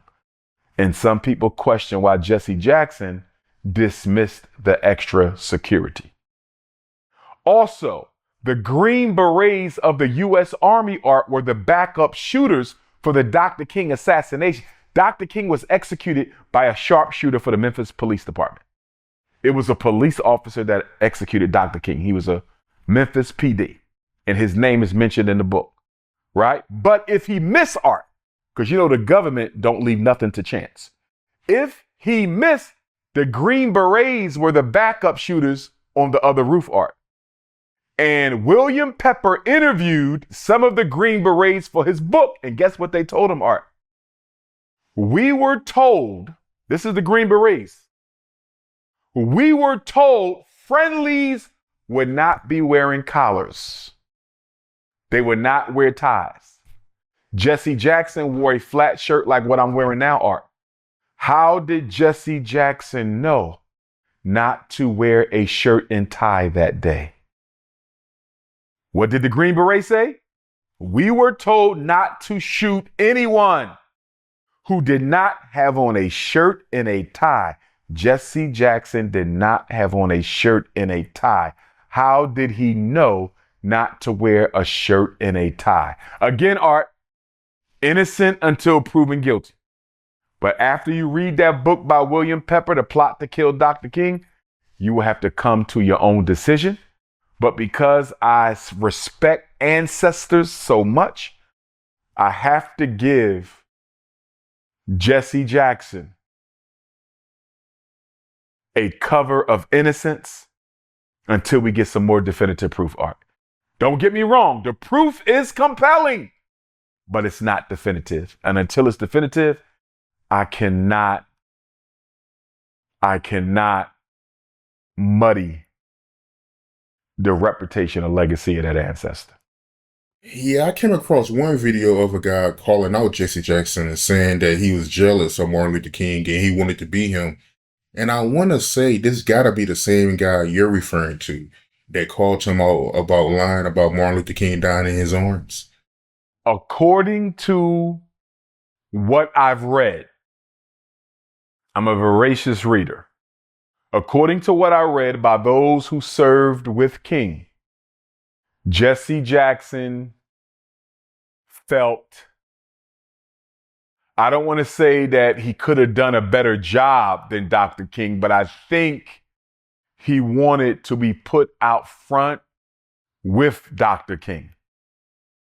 And I don't even want to say them words exactly, Art, but he was ambitious. There we go. I'm going to take back what I said and use the word. They felt Jesse was very ambitious. And they also said Dr. King was not a big Jesse Jackson fan. And they also said that on the last night of Dr. King's life, when he gave that prophetic speech, April the 3rd, 1968, that Jesse Jackson, let me tell you what happened, Art. Ralph Daybert Abernathy, who was Dr. King's best friend, Southern Christian Leadership Conference. Did you know Dr. King was not supposed to speak that night? Oh, he wasn't? No, he was exhausted. He was at the hotel. And Ralph Daybert Abernathy, Art, said, when I got to the hotel and saw all the people came out in the rain, Ralph Daybert Abernathy said, I got to find a phone and call Martin and tell Martin, you got to come. They don't want to hear me. Because Martin Luther King used to tell, he called him Ralph. He said, Ralphie, you do the speech. I'm tired. I got to get some rest. And Ralph Daybert Abernathy said, when I saw that crowd, I knew they came to hear King. They don't want to hear nobody but Dr. Martin Luther King Jr. And I got to find a phone and telephone the hotel and tell Martin to get his butt over here. They want to hear him. They didn't think they would turn out like that, Art, because it was raining really bad outside. the storms was coming. Orisha Oya, the mother of the storm, which is interesting, Art, because I practice Ifa, Yoruba spirituality, and the storms, the divinity of the storms, a female energy known as Oya. She's also the energy of the ancestors. In Dr. King's hotel number, Art, it added up to 9, which is the number of the ancestors. The hotel he stayed in, when he stepped out on that balcony and took his last breath, I think the hotel number was 504. Whatever the hotel number was, Art, it adds up to 9. And then you had the storm the night before. I'm just looking at the symbology around it. It was kind of pointing to this might be his last time on earth. But anyway, according to Ralph David Abernathy, Art, Jesse Jackson told him at the church in the rain, the night of the prophetic speech, night before Dr. King's assassination, Jesse Jackson told him he could do the speech. Leave Martin alone. Let him rest, and I will do the speech.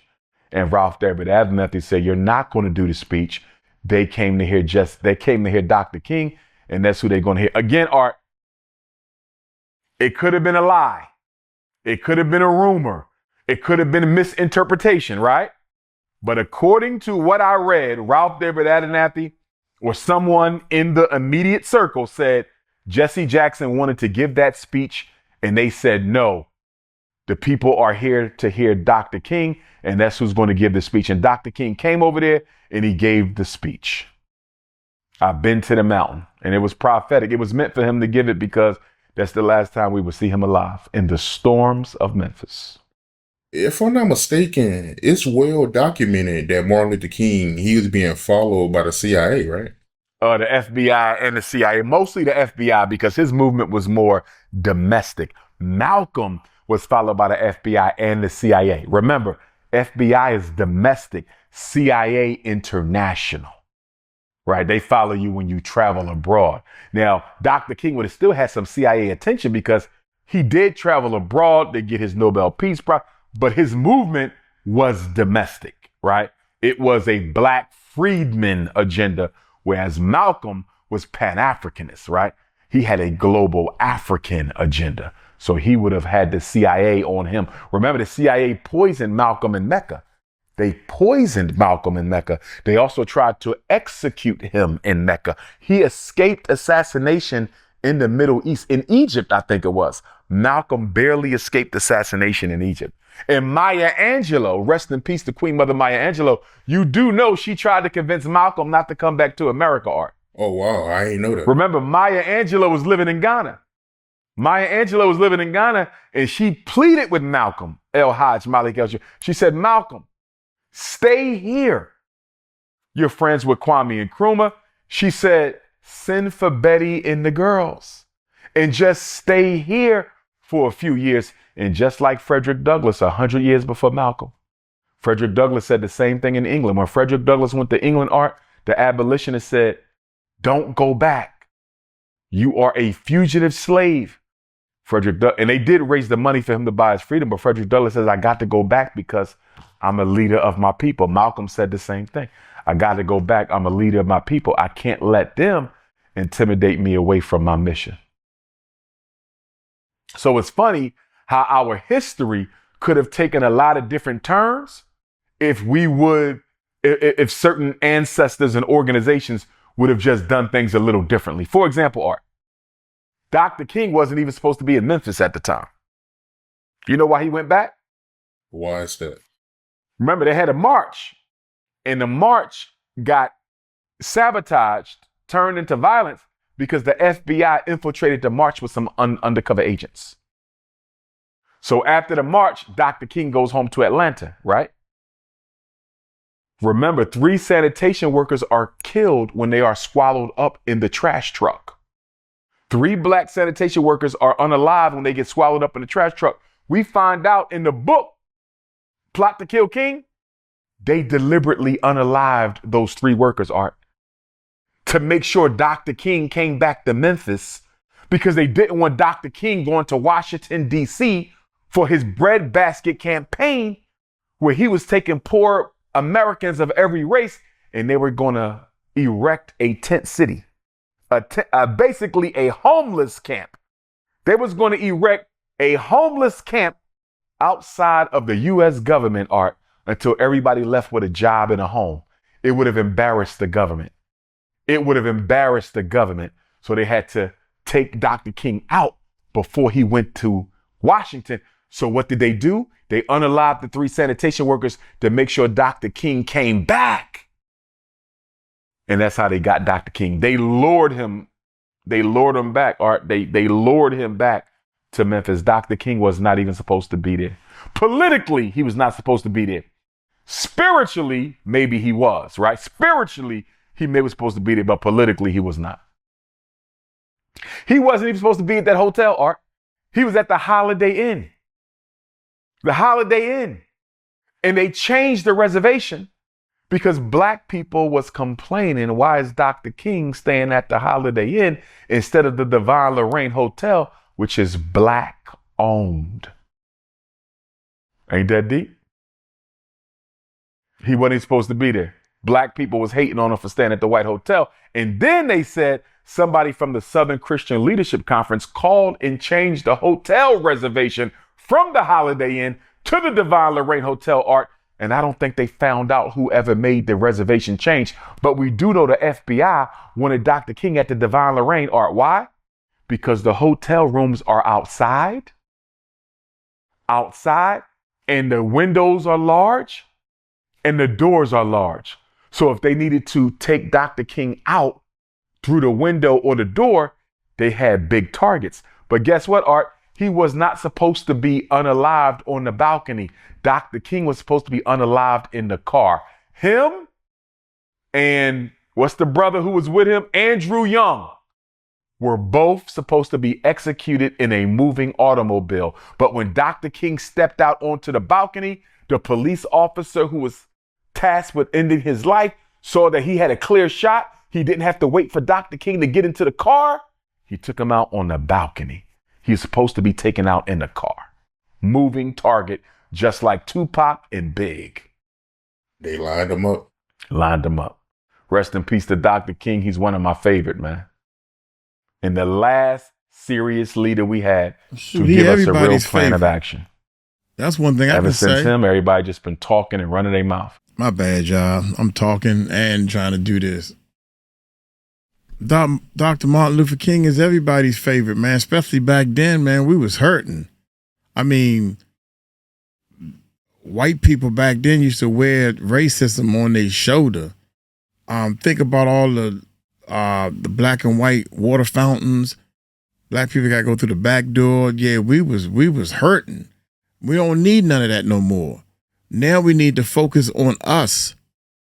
I mean, don't get me wrong. It's still out there. Don't get me wrong that it ain't out there. It's still out there, but you know what I'm saying? It's like we should be uniting. If we could just start uniting together ourselves to help each other, then maybe we can go somewhere, man. I mean, you got all kinds of people stepping on each other back, trying to open up schools and never did open the school up. And you still sitting over here preaching like your stuff don't stink over there. Man, get out of here, man. In the car. Moving target, just like Tupac and Big. They lined him up. Lined him up. Rest in peace to Dr. King. He's one of my favorite, man. And the last serious leader we had to give us a real plan of action. Ever since him, everybody just been talking and running their mouth. Dr. King, the last one to actually show us and give us. Not since Frederick Douglass has a black leader given you 3 laws. King was the last one to do it. He wasn't alone, but he was the leader of the movement to do that. Jasmine Crockett, how you feel about her losing? You got some people that feel like, Yes, she sir. was more focused on Yes, sir. being a celebrity. And you got some people that feel like, she was too focused on Trump. I think, and I love and support my sister Jasmine Crockett. I haven't met her, but I love and support her. Obviously, there's some contradictions there. You just mentioned some of them. I don't think the contradictions are unique to Jasmine Crockett. I think the contradictions are unique to all members of the Congressional Black Caucus. Okay? First of all, every member of the Congressional Black Caucus is financed by white interests. Let me just say that. There is no black person on Capitol Hill who is not financed by white money. So if you wonder why they don't do much for us, look no further than who pays them. Now, Jasmine Crockett did a lot of standing up and fighting for the migrants and the immigrants. She stood and fought for them so much, Art, that I would say they had an obligation to support her on election day in the primary. And guess what, Art? They did not. They came out for the white man instead of the black woman who fought for them. What is the message, Art? And I'm not surprised. Jasmine Crockett might be surprised. I'm not surprised. Because if you study the history of America, immigrants do not have a history of standing with black people. You will get white people to stand with you before immigrants, Art. Chinese have never stood with black people. Arabs have never stood with black people. Latinos have never stood with black people. East Indians have never stood for black people. Show me an immigrant group that has ever come to this country to stand with black people except our Caribbean African immigrant brothers and sisters. They have a history of standing with us more than anybody else. The Caribbean African immigrants have the strongest history of standing with Black America, but not these other groups. So Jasmine Crockett went out of her way to fight for these people. She stood up against ICE and the deportations, and when she needed them at the election booth, they did not show up for her. There's a lesson in that for the Congressional Black Caucus, Art. Start focusing on your own people and stop worrying about all these other groups, because at the end of the day, they're not coming for you. Now, here's the other problem that we have with the Congressional Black Caucus. I think Jasmine Crockett is guilty as well, but do not hold me to that. Half of the Congressional Black Caucus, Art, is financed by the American Israeli Public Interest Committee, or Public Affairs Committee, AIPAC. American Israeli Public Affairs Committee. Half of your black U.S. congresspersons are financed by the same Zionists who control Donald Trump. Think about it, Art. Why you don't hear a lot of black elected officials speaking out against the occupation of Palestine? You don't hear them talking like that. Think about it, Art. You might see one. Because you know what? AIPAC fund them too. Somebody asked me the other day, Art, they said if Donald Trump is breaking the law, if Donald Trump is taking America into war without congressional approval, why are they not impeaching Donald Trump? If he is disregarding the Supreme Court, if he is usurping congressional authority, if he is conducting himself like a king, why has he not been removed from office? You know what the answer is, Art? It's real simple. The same people who control Donald Trump control the Supreme Court. The same people who control Donald Trump control the U.S. Senate. The same people who control Donald Trump control the House of Representatives.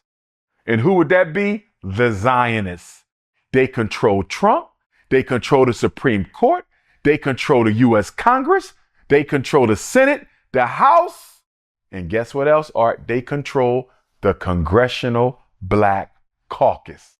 The reason Donald Trump is doing what he's doing, he just sent more troops out today or yesterday over to Iran, a war that Congress did not sanction. How is he getting away with it, Art?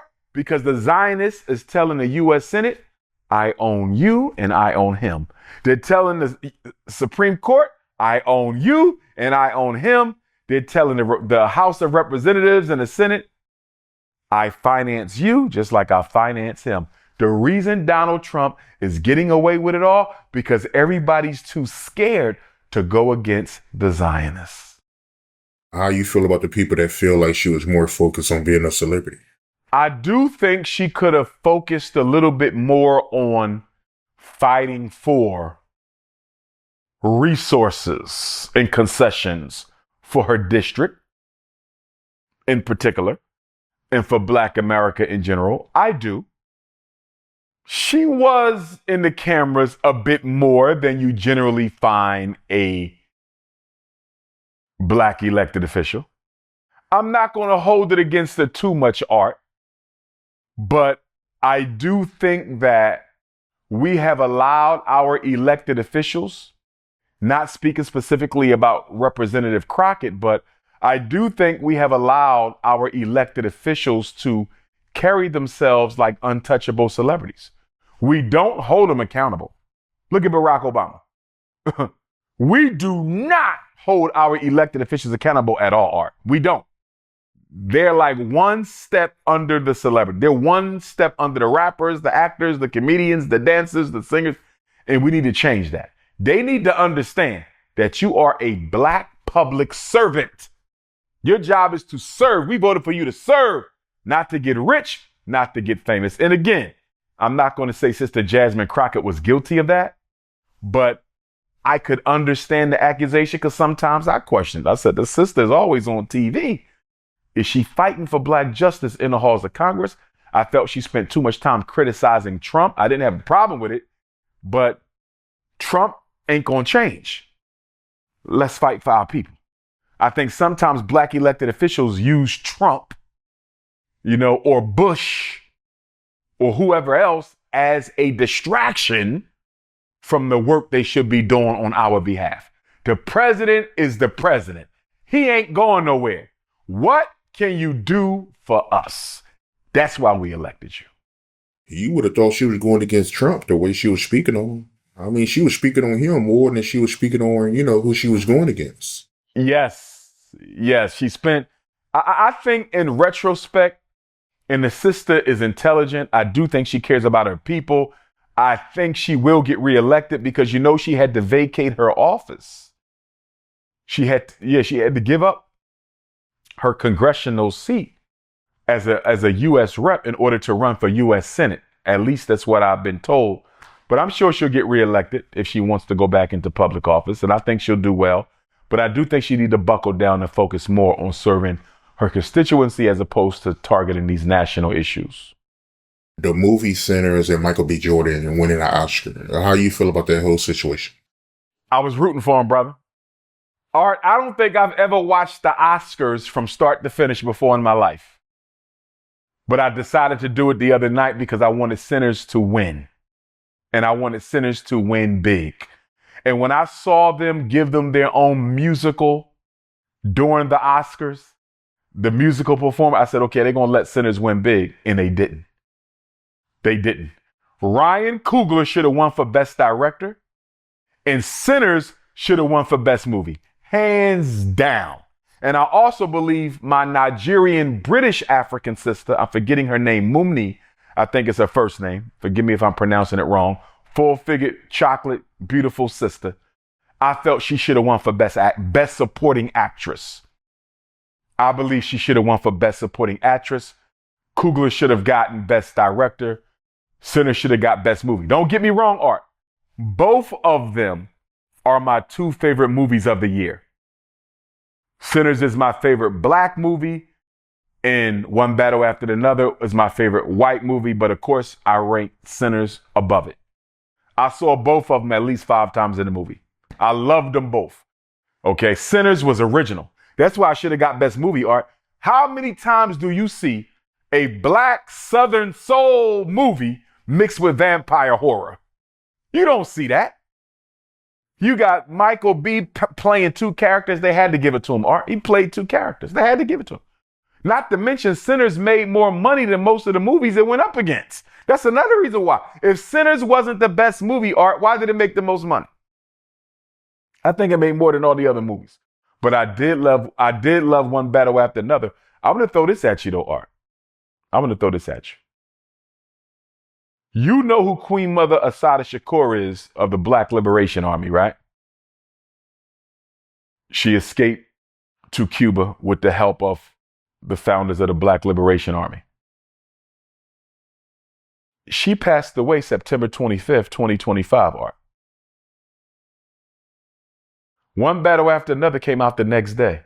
It actually came out the same day. The previews came out the same day Assata Shakur died. Can you help me understand why Tiana Taylor basically played the role of Assata Shakur? Minus the bunny hopping. Put the interracial sex lust affair to the side. She played Assata Shakur in that movie. They even said she ran away to Cuba in the movie.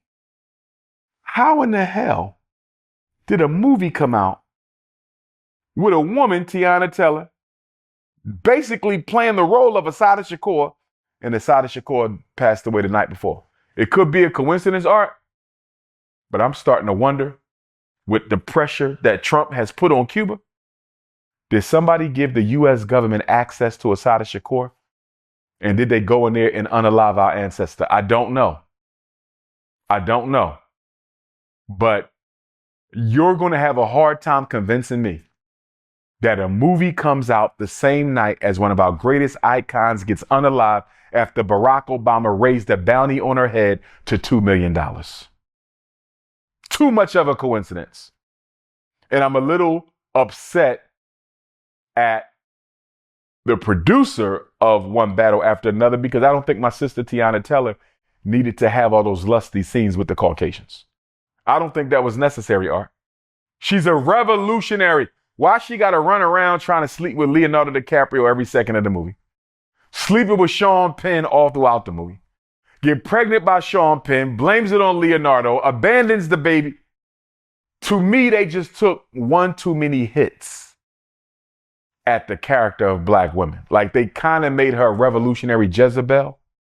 She did a great job. Don't get me wrong. I loved her in it. I wish she would have been in it longer. She did a great job. She earned that Best Supporting Actress trophy she got at Golden Globe, I believe it was. But I didn't appreciate the way that they dogged her character out like she was a thought for the white man. I didn't like that. But what I did appreciate about that movie, Art, it showed you how the white power structure operates. It is a few who run that whole thing. You see Sean Penn, he was going to unalive his mixed race daughter.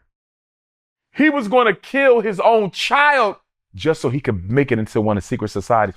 I don't think we realize how serious white folks are about them secret societies and sitting around that table. They told him, if you ever had sex with a black woman, you can't join us. If you got a black child, you can't join us. And then he lied about it, tried to go unalive his daughter, come back. And when he came back, what did they do, Art? They killed him. They sat him in that room and put that toxic air in there, and they took him out. That's how it works in the real world. One Battle After Another was a very, very true film. It was a very, very true film. It's one of my favorite white films of all time now. It ain't better than Sinners for me, but it's one of my favorite white movies of all time. And I love to see Tiana Taylor sitting next to Leonardo DiCaprio cheering for Michael B. Jordan when he won the award.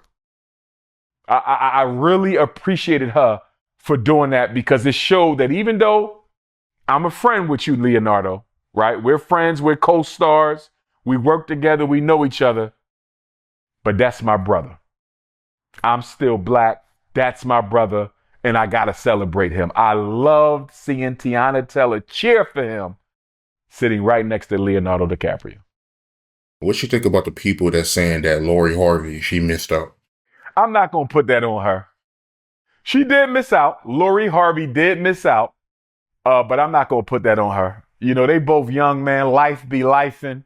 You're going to meet people. You're going to leave people. You know, we don't know what her experience was with him. I wouldn't read into that, man. They still young. They got their whole life in front of them. They said that she dating the other young brother. What is his name? Damon Idris, is it? I think he's a Nigerian brother. He played in F1 with Brad Pitt. Yeah, the dude from Snowfall? I never watched Snowfall. I got to watch it, though. Everybody tell me I got to watch it, because it's about the whole infiltration of crack in the black community, right? I'm gonna have to watch it. But I think she's dating that young brother, and he has a lot of potential. You know, but they young, man. They young. So, you know, my thing is I'm gonna let them do them. You know what I mean? I'm gonna let them do them, you know, and may they find the person that they're supposed to spend the rest of their life with sooner than later. But I love how Michael B. Jordan won that award, Art, and he went straight to a regular restaurant and celebrated with his people, bro. I said, if that in the Dr. Umar move right there, man. I said, that's a Dr. Umar move right there. He took that Oscar into a burger joint with black people. When he did that, I said, that's my brother right there. That's my brother right there. You ain't never seen a black celebrity art win a Grammy or an Oscar and go straight to a regular joint in the hood and celebrate with his people, bro. That showed me Michael be real. He real for real, man. And I wish nothing but the best for him. I just better not catch him bunny hopping or I got to disown him. Dak Prescott, how you feel about his situation? Wow. I'm going to tell you something. Dak Prescott impressed me, bro. Because if I'm not mistaken, the woman he called off the marriage with for her refusal to sign the prenuptial agreement, doesn't she already have like 2 of his children? Yeah, so they have a family. So she already gonna get child support anyway, right? So she already good with the child support. But that was a powerful move by Dak Prescott. And I support him because he like, listen, you got my children, you my fiance, I love you. I want to spend the rest of my life with you, but I need to know that you doing this because you love me, not because what you can get from me if this don't work. And I know some of the sisters didn't like it because they're like, well, he did already gave us some children. They already been engaged. But what the sisters need to understand, and I don't think our sisters are always honest about this, Art, is the divorce rules in America cater to the woman.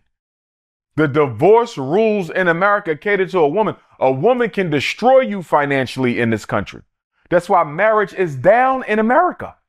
Americans are marrying lower than almost any other country in the industrialized world because men, black, white, red, yellow, green, purple, they are tired of having to risk everything they worked for if the marriage fails. And I don't blame them. A lot of men are saying, I'm just going to be a serial monogamist or get with a queen and just settle without the marriage because there's no way I'm willing to risk my financial future insecurity if this woman decides to leave me. And you do know most divorces are initiated by women. Most divorces are initiated by women, not the men. So in my opinion, Dak Prescott had to step outside of his heart because I'm sure he loves her. I don't know her. I don't know him, but I'm pretty sure he loves her. He had to step outside of his emotions and he had to make a calculated business decision. Even though you have children, even though you love her, are you sure she's in this for you? And are you sure she don't have people around her who can manipulate her into taking half of what you have if this marriage doesn't work out? In my opinion, Art, he made the right decision. Because if I have as much to lose as Dak Prescott, I want a prenup too. I want a prenup too. Because I got to know you here for me and not for my pockets. He did the right thing. I'm surprised he did it. I'm surprised already being in a relationship, 2 kids engaged. That's a lot invested. And he said, yo, if you don't sign this, we calling it off. I stand with my brother. If black women in particular and American women in general want more marriage, y'all need to petition your lawmakers to adjust the divorce laws.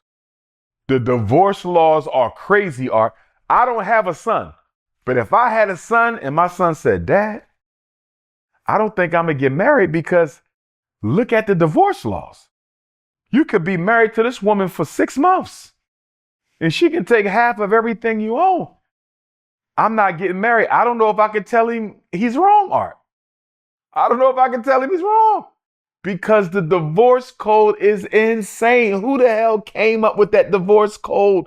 It needs to be changed because it's ridiculous and it caters to women, man. I stand with that. Disgusting, man. I don't even know if it's any point of getting married at this point, man. Would you get married at this point? I would like to get married. I don't think it needs to be to the state, though. You know, I have a problem with getting permission from the white man to commit myself to this queen. I think we can handle all of that contractually, because there's nothing that a marriage license offer that you can't offer on your own with a contract. You know, I'd rather it be treated like business, because it is business with love. And I would rather have a contract with my two queens. I don't think I want a marriage license. To me, that just sounds too much like slave plantation protocol. But I know a lot of women, they in love with them European papers, though. A lot of them, they in love with them European papers. So I just got to see how it go. But because I'm going to have two queens, they both can't be married to the state. So I think we just going to have to do contract. And speaking of relationships, how you feel about Papoose and Clarissa Shields? I like their relationship. Shout out to Pap. Shout out to Clarissa Shields. She's a beautiful woman. When she gets dressed up, she is a beautiful woman, man. That sister is beautiful. When she gets into her feminine, Clarissa Shields is a very beautiful sister. So shout out to them both. I love the relationship. I'm glad that they're not letting public opinion, or at least it appears that they're not letting public opinion influence their relationship. So I really do appreciate that. I do think Pap could be a little bit more romantic with her in public. Just a little. I'm not saying they got to be all lovey-dovey, kissy-kissy, but I think she wants him to be a little bit more hands-on with her in public. And I do think he should be. Sometimes he can seem just a little distant, just a little. Nothing. It's not enough to make nothing out of it. I don't want nobody to run with that. But I do think he needs to be a little bit more intimate with his queen in public. I think she needs that. And I think the world needs to see that as well. But I like what they got going on. I like how they don't let the public influence what they're doing. I mean, she seems happy with him. He seems happy with her. And they're very humble about it, man. I love that situation, man. I love all the young couples, man. Like, if I had to pick my favorite young couple, that'd be hard, bro. Because I love Pap and Clarissa. You know, I love Nelly and Ashanti. I love ASAP and Rihanna. Like, I'm in love with all these young couples, man. You know, I just love them all. To see them together, committed at such a young age. Ryan Coogler and his wife, LeBron and his wife. Like, I'm loving the black love, man. I really am loving the black love. You know, I wish they could all come together and just do a conference. That'd be powerful, like a get married conference featuring all the married celebrities, man. That'd be crazy. But I support them, man. I really do. Why do you think she gets so much hate, though? I mean, at this point, man, the hate is out of hand, yo. I think, I'm going to be honest with you. I think black women are jealous of the attention Papoose gives her. She is happy and at peace. And although I said that the relationship could benefit publicly from him being a little bit more intimate, he is very much attentive to her. And a lot of black women don't have men who are that attentive to them, and definitely not that attentive in public. Black women don't get a lot of that. And I think when black women look at her and look at how much attention she gets from Papoose, I think they envy that and they want to tear her down because of it. And a little bit of it is my sister Clarissa's fault, Art, because sometimes she lets it get to her. Sometimes she's responding when she shouldn't. Sometimes I'll be looking like, Sister Clarissa, let them say what they want to say. Because I had to learn that, Art.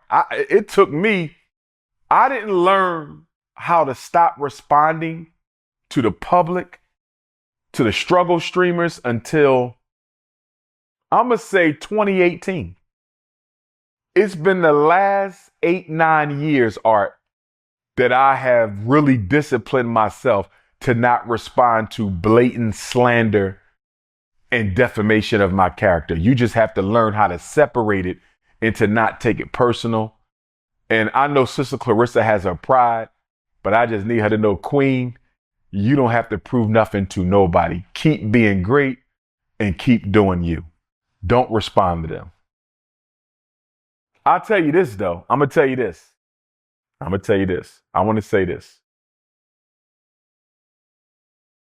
Because I'm looking at the little beef that 50 had with T.I. You know, T.I. is my brother. I met him. He's conscious. He's for the people. I'm a big T.I. fan. He's my favorite Southern rapper of all time. It just is what it is. We got to have some rules of etiquette even when we got to go to war. 50 Cent had no business at all poking fun at T.I.'s wife. Your beef is with her husband. Your beef is not with her. Leave Tiny out of it. 50 was wrong for bringing Tiny into that beef with T.I. He was wrong. And I'm going to say, to King, I know you had to clap back for your mom, Tiny. That's your mom. You're supposed to do that. You got to honor your mother. Why do you keep starting? Was right to clap back for your mom. But young man, and I know his parents told him this, you don't ever stoop so low as to talk about somebody's deceased parent. He spoke on your mom. He was wrong. He had no business pulling your mom into it with his memes. I get that. But meet him where he met you. Two wrongs don't make a right. I was just going to say that. I turned the mic on and everything. That's one thing we need to learn. Two wrongs don't make a right. And it helps me in my life a lot. Somebody talks about Uncle Mike channel and everything that I do on the channel. I'm doing this channel to help other people. You're wrong for talking bad about Uncle Mike. You're wrong for talking, saying that I'm a pervert. You're wrong for saying I don't know what I'm doing. It's clear that I do. It's saying that he just taking other people's videos because I'm doing something. I'm doing something. And the people, anyway. But I don't go after every last person. And I really think that this is a little problem that Jaguar Wright has. Every time somebody say something about her and it comes to her ears, she goes after the person. Now her channel getting taken down. She slowed down on that a little bit. Now she got a channel that's growing. If you really want to help people, the people that's talking bad about you, you got to ignore them. Just like this man right here, even though you ain't opened that school up. When people talking bad about you, you got to ignore them, even though you didn't open up the school and you took their money. That's clear. But we got to move past that, bruh. The man is a great speaker. He's a great speaker. And people follow him, even though you ain't opened up that school. So what's up with the school, cuz? You know what I'm saying? I think you put too much emphasis on the black, snow bunny, whatever, man. If a person in love, they skin color, whatever, shouldn't make a difference. You know what I'm saying? But you do make a lot of great points, and the boy is educated, and he's talking, he knows. Two wrongs don't make a right. And he also know that what 50 Cent did was wrong. You should have stayed on T.I. You talking about the man's wife, and she ain't no rapper, she just being the wife. Then you got the little boy that oh man, who can't get right, talking all this trash, and then he want to out top 50. He playing this game because that's what kids do. Kids play this game, you know what I'm saying? Oh, I got to be one better. So he going to do one better and talk about 50 Cent's mom. I know 50 Cent probably was like, oh, wait a minute, dude. Wait, hold up. Pump your brakes. Maybe that's what went down. You know what I'm saying? I feel as though, so I stayed out of that mess, man. My people didn't even like that or whatever. I just stayed 100% away from that because two wrongs don't make a right. They both wrong. So where are we gonna get some positive and move forward? Where are we gonna get some positivity out of that to move forward? I'm all about moving forward, man. I don't want to talk about the past. If you're talking about the past, get off my phone. Attack him verbally like he came at your parents. Nothing wrong with that, sir. I'm with you. But under no circumstances do you discuss someone's deceased parents. 50 was wrong. He started it. King was wrong. He went too far. I need both of them to take a step back and chill. T.I. and Tiny didn't go at 50's deceased mom. It was their son who did it. I understand. He was defending his mama.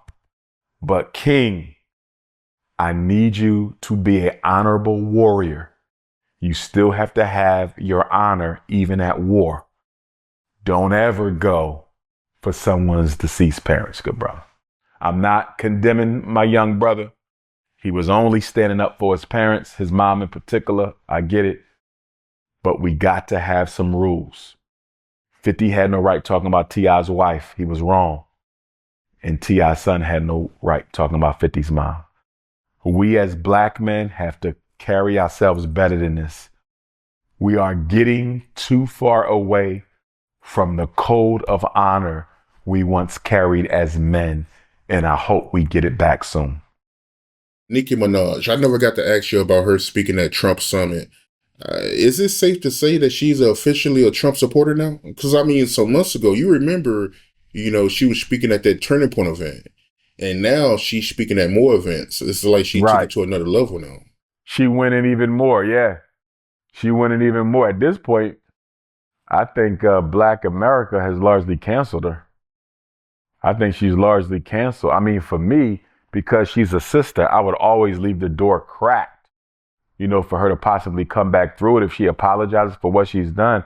But, to me, Art, her turning her back on the Trinidadian Africans, given the hell that they catching under that East Indian president, and her turning her back on Nigeria, talking about Trump was justified to go over there and strike ISIS to protect the Nigerian Christians when all that was about was access to resources. Innocent people died. And then for her to turn her back on Black America, and more specifically, Art, the 300,000 Black women who lost their jobs after Trump eliminated DEI. I mean, to me, that might be the most disgusting part of Nicki Minaj's betrayal of African people. 300,000 Black women lost their job because Donald Trump canceled DEI, and you don't care nothing about that? You're still going to stand with this white racist, this white bigot against your own sisters? I don't know what he's offering her, Art, but she better get something good out of this. She better get something good out of this because, don't get me wrong. She got a strong following. She got a little barbs out there. She ain't done by no means. And I'm not trying to say that. And I don't even wish it on her. But to turn your back on Black women like that, it's going to be interesting to see how life goes after Trump. What do you think she should do when Trump leave office? She's either going to have to pull a Black pastor special and apologize and come back to the community, or maybe she go into politics herself as a Republican. You know what I mean? She either going to apologize or she's going to go deeper into it and probably run for office herself. Well, you know what, Art? She'll probably end up getting a good job with the Republicans because there's always going to be Republicans in office. You feel me? There's always going to be Republicans in office. So maybe she'll get a good job or some sort of a situation where she'll always be. I'm sure she's not, wanting for money or anything. She's very successful, but she'll always have an opportunity with conservative America. She'll always have that. So who knows? Maybe her and Candace Owens end up linking up at some point. They're both conservative. So, that might work too. But it's just sad to see us turn our back on each other as quickly as we do for a person who we know don't care about. Donald Trump could care less about Nicki Minaj. He could care less about Nicki Minaj. So I just hope my sister knows what she's doing, because to me, she's digging a hole that she won't be able to get out of. And I got to give you props too, yo. I mean, a lot of people not giving you credit, but you was right about that Michigan coach when you were saying that it was a setup. Yep. I called it, didn't I? I called it. We 2 for 2 with the predictions on your show, Art, because I called Puff. Remember that? I said the only thing Puff going to be convicted of is the prostitution. And it came out that way. And I predicted that it was going to come out that that man was set up. You could tell it was a setup. You could tell it was a setup. Who calls their lawyer your boyfriend that you having an affair with behind the back of his wife, busts into your apartment, threatening to hurt himself, allegedly, threatening to hurt you, possibly, and instead of calling 911, you call your lawyer? Your lawyer can't do nothing about him. Soon when I heard that, I said, this don't make no sense. That's how I knew it was a setup, Art. That's why you always got to follow your common sense. No matter what, you got to always follow your common sense. Once I saw it was the lawyer, bro, I said, Nobody's calling a lawyer if their life is threatened. They calling the police. So, but I'm glad them charges got dropped, because that helps his image.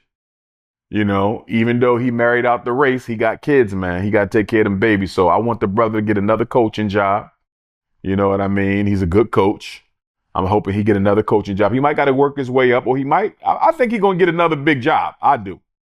I think he's going to get another big job because Michigan was doing pretty good. So I think he's going to get another big job, man. He just got to stay out of situations like that. If you marry, one of the reasons it's taking me so long to get married, Art, I'm not cheating, bro. I'm not cheating. I'm not. And so some guys jump out there into the weddings, marriage, and they not ready. Not me, bro. When I settle down, I'm settling down. I'm done. I will not cheat when I get married, bro. And that's one of the reasons why I'm making sure I take my time, choose the right person. Yeah, I'm not cheating, bro. That's why if I got any doubts about her, I'm not going to marry her because every doubt is an out. You feel me, Art? Every doubt is an out to cheat. If you doubt they're being loyal, that's an out to cheat. You doubt they committed to you, that's an out to cheat. You doubt that they putting time in the way that they should. You doubt that they committed to the kids. But every doubt can lead to an out. And I ain't trying to go out. So I'm not settling with no woman who gives me doubt. No doubt. No doubt. Gotta ask you, we a few weeks away. The Michael Jackson movie. You looking forward to it? I'm looking forward to the Michael Jackson movie. But me being a political scientist, Art, you know why I want to see it. And I want to see it to see if they address the truth of the murder. You feel me? Are they going to deal with the fact that the child molestation accusations grew out of Michael Jackson's intent to purchase Marvel Comics? Are they going to tie them two together? Right? Are they going to tie the fact that him owning that Beatles catalog, which basically made him a 50% owner of Sony Records, had a lot to do with why he got unalived? Are they going to deal with that? Are they going to deal with the fact that the reason he went on tour or was preparing to go on tour was to pay off his debt to Sony so he would not have to give up his ownership of the Beatles catalog?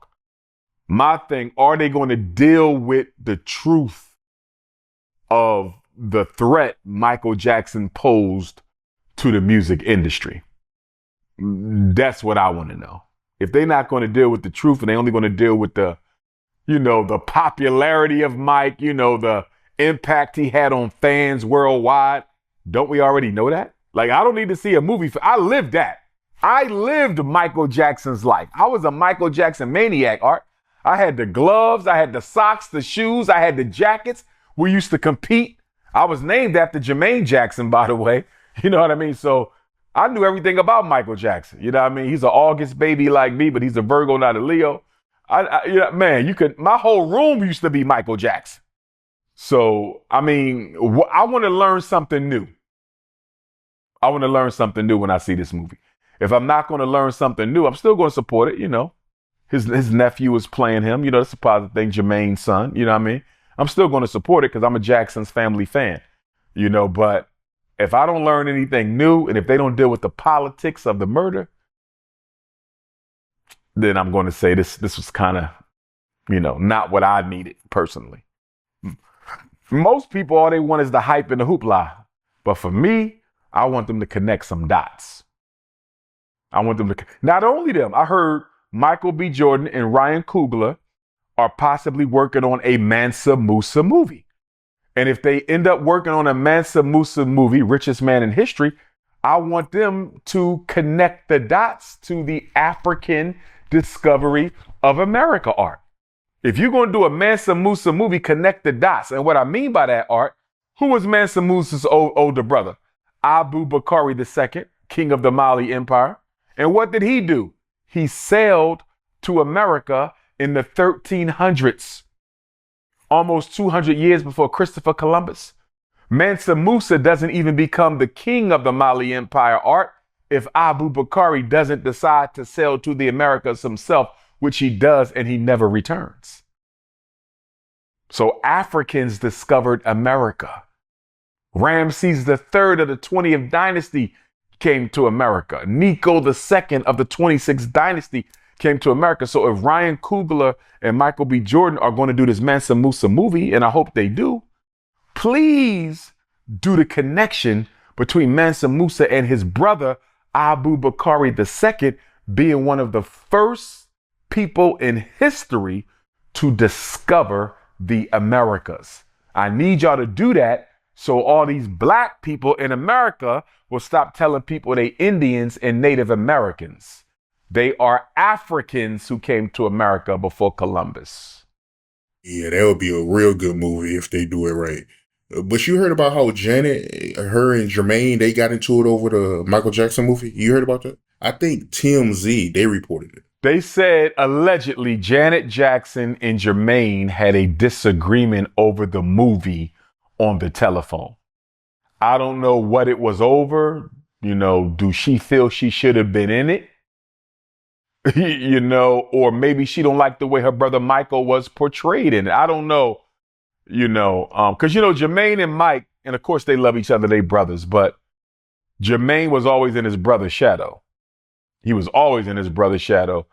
And now that his son is playing his brother, I don't know. Did Jermaine, I don't even know if Jermaine had anything to do with the script though. I don't know, you know, but did he in any way misrepresent some of the history, which could have upset Janet?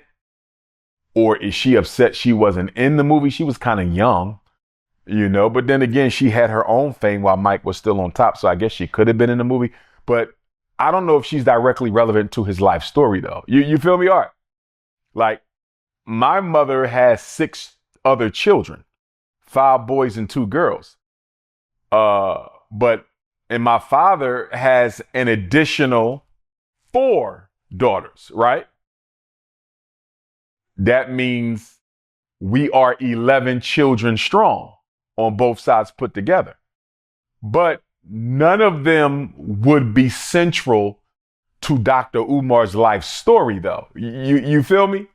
Like, I love my siblings, but they were not there when I went to Scotland school. They were not there for Millersville University. Like, I was out of the house pretty much since the 8th grade. And from K to 8, they were a little bit too young to understand my story, except my older sister, but she's a female, I'm a male, you know, so we kind of were around each other, but we still had our 2 different lives. So, you know, none of my siblings would factor into my life story. They were there, but for good or for bad, you know, they really didn't factor into, you know, me being who I am. I don't know if it's true or not, but I always hear about this. I heard that, you know, Jermaine, he was jealous of Michael Jackson's career. I don't know if it's true or not. I just, you know, I'll be hearing about it, man. You mean with regard to the movie or the history? I'm sure it was tough for Jermaine to deal with Michael's fame. How much longer are you going to wait? Because not only was Michael younger, Jermaine went solo first, remember? Jermaine married Quincy Jones's daughter. He went solo first. So I think it was assumed that Jermaine would be the star, the solo star, even though Michael Jackson, the little boy, was the star of the Jackson 5. When they became grown men, I think people thought Jermaine would be the star because he married Quincy Jones's daughter. Remember, Mike was still with the Jacksons. He had not went solo. Jermaine went solo. So that's what the problem is right there, man. Because you done married this person and you down with this person or you down with this clique, that means your talent should be better or you should be the star. Michael Jackson had pure talent. He learned them dance moves since he was an itty bitty boy. He knew how to draw the audience into him. Every time I try to speak, Michael Jackson, you take both of these people. What dance moves this boy did? Michael Jackson had he perfected the dance moves. You could take one thing away from Michael Jackson, his voice. You got two singers. Michael Jackson ain't have to sing. He can just get up there and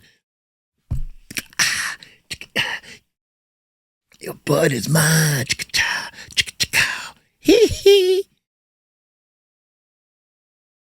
Keep killing them. Let's continue. Jermaine would have blew up. He would have been big before Mike. So when Mike goes solo after Jermaine and eclipses Jermaine's star, I'm sure that could be tough for any older brother to have to deal with. But don't get me wrong, Jermaine had a good career though. If you look at his career arc, he had a good career, man. He has some gold albums. He might have even had some platinum.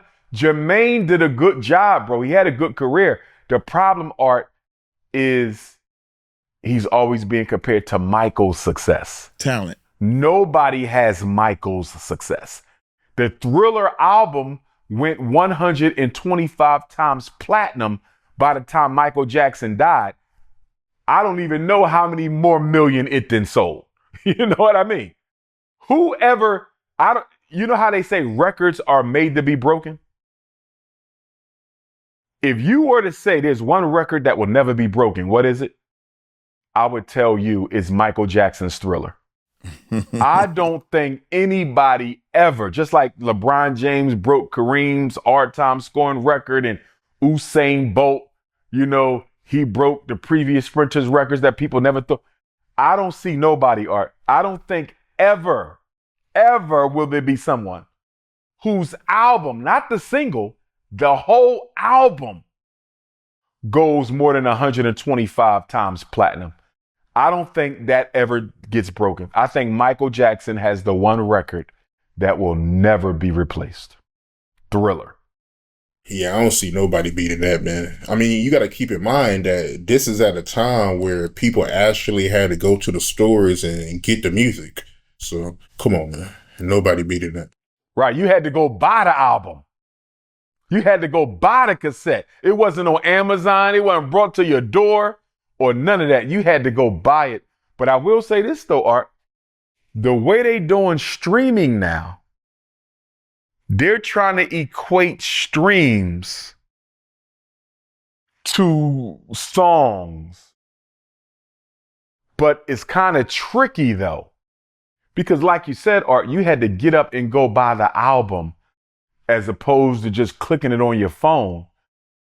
And with a stream, you don't have to buy the whole album. You feel me? You could just get songs. So how do you really compare somebody today to somebody back then where you had to buy the whole album to listen to the music? Whereas today, you could just pick and choose the songs you want. So I don't even know if you can compare the two. I don't even think it's a fair comparison.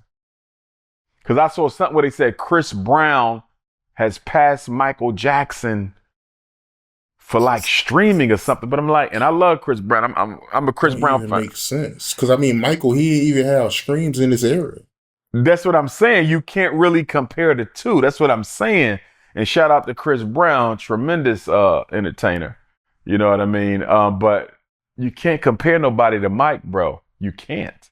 You just can't. And it's funny because all the Mikes are like that too. Michael Jordan, Mike Tyson, Michael Jackson. Something about the Mikes, boy. They one of a kinds, bro. They one of a kinds. And you see Kevin Durant just passed right, Michael baby. Jackson on the all-time scoring list. Hold up. Wait a minute. Pause. You got that right, baby. All the Mikes, even the Uncle Mike, is one of a kind to shock your behind. Most definitely. No Diddy. Oh, shoot. Here we go.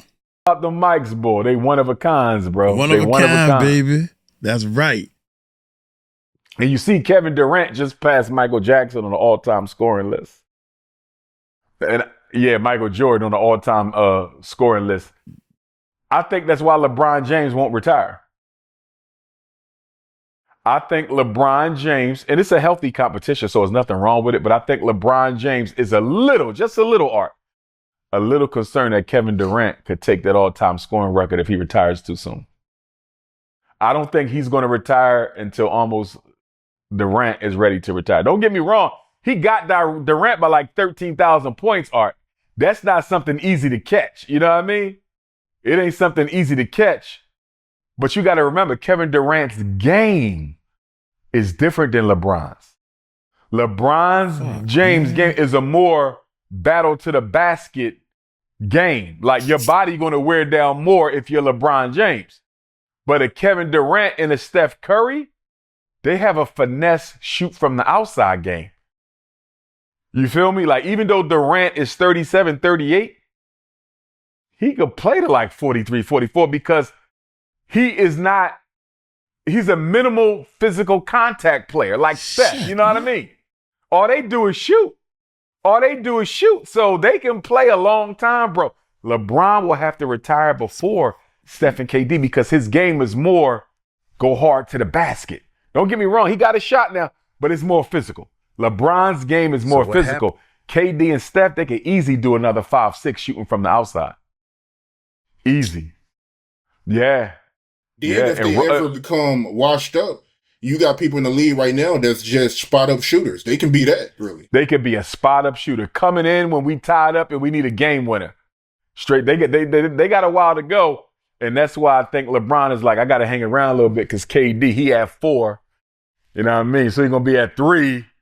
Next thing they can be knocking on my door, and I know LeBron want all the accolades. And there's a healthy competition that exists between the two of them because you know they say Kevin Durant is the greatest Team America player of all time, Olympics.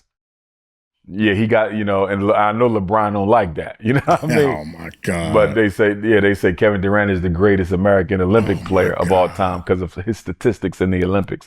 But I mean, it's healthy. They love each other, whatnot. You know what I mean? But it's going to be interesting to see where the numbers are when they retire. You got Russell Westbrook. He just came up, now he like 5th in all-time assists. So he getting up there. You know what I mean? Westbrook is getting up there. You know what I mean? So you got a lot of people climbing them ladders, man. It's going to be interesting to see how things go. I never heard you speak on Jonathan Majors. I never got your point of view on that. You remember when he got caught up with the white chick? Yeah. Jonathan Majors was on his way, bro. He was on his way. And I think he's going to get it back, too. Because he has a very unique look, especially when it comes into Marvel movies and movies where you need the alpha male and that kind of thing. I think he's going to get it back, man. But I wish he never ran into that snow bunny, man. And that's still a joke to me, Art. How the hell do I get convicted of a woman who admits she attacked me? You feel me?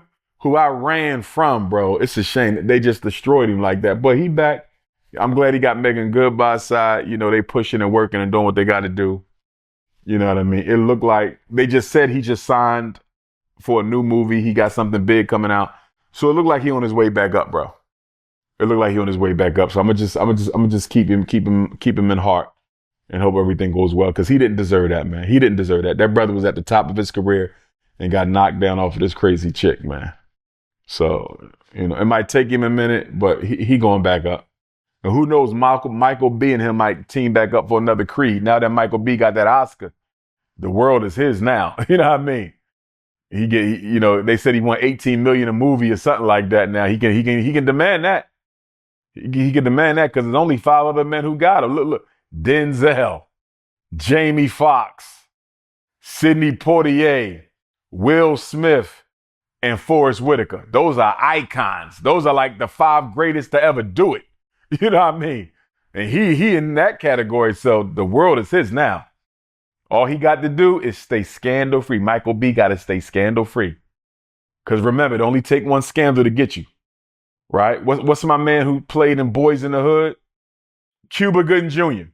Remember, he won Best Supporting Actress for, he was the sports agent in that movie with Tom Cruise.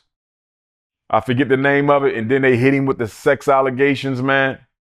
Show me the money. Show me the money. Show me the money. That wasn't the name of it. What was the name of it? I do think Don Cheadle should have got it for Hotel Rwanda too. I thought he should have got Best Actor for Hotel Rwanda. I think he got cheated. We got a couple of them who got cheated out there. Oh, and I'm gonna tell you another reason why I don't like watching the Oscars. The Woman King, Viola Davis, didn't even get nominated, Art.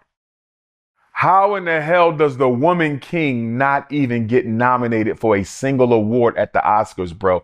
That movie was all that. The movie was called Jerry Maguire. That's what it is. The movie name is Jerry Maguire. That was a good movie. Not Show Me the Money. Show Me the Money is what he was saying in the movie. Show me the money. Yeah, here we go. Nominated, Art. How in the hell does the Woman King not even get nominated for a single award at the Oscars, bro? That movie was all that, man. It was unique. It was new. It was different. We never seen nothing like it. All them sisters in there, Warrior Queens. It's one of my favorite movies of all time. It didn't even get nominated. That shows that they have no respect at all for black women in the Oscars. Damn, man. And Angela Bassett got robbed too last year when she should have got, I think it was Best Supporting Actress for Black Panther 2, or was it 2 years ago? Instead, they gave it to Jamie Lee Curtis, whatever that category was. So we got a history of getting robbed, man. And Denzel should have had more than one of them too. And so should Will Smith. I thought Will Smith definitely should have had it for In Pursuit of Happiness. When I saw him play In Pursuit of Happiness, I said, this is the Oscar right here. This is the Oscar. And he didn't get it. Yeah, you think they're going to try to come for Michael B. Jordan here? My concern for Michael B. and Tiana Taylor, since they're like our 2 fastest ascending actors right now, young actors, Tiana Taylor and Michael B., they're going to try to draft them into the secret society. That's what I'm most concerned about for them. They're going to get an invitation to participate in a ritual to prove their loyalty. And I'm hoping they stick to their guns and say, I'm only here to act. I'm not willing to sell my soul for success. And if I can't be any more successful than I already am by not doing that, then I'm content with what I have. Never sell your soul. That's what I'm going to say to Tiana Taylor, Michael B. Jordan, and all the other young actors out there. Because them 2 knocking on the door of greatness right now. Like, they coming for them. They're going to try to recruit them because they the new faces. And I just need them to stay strong.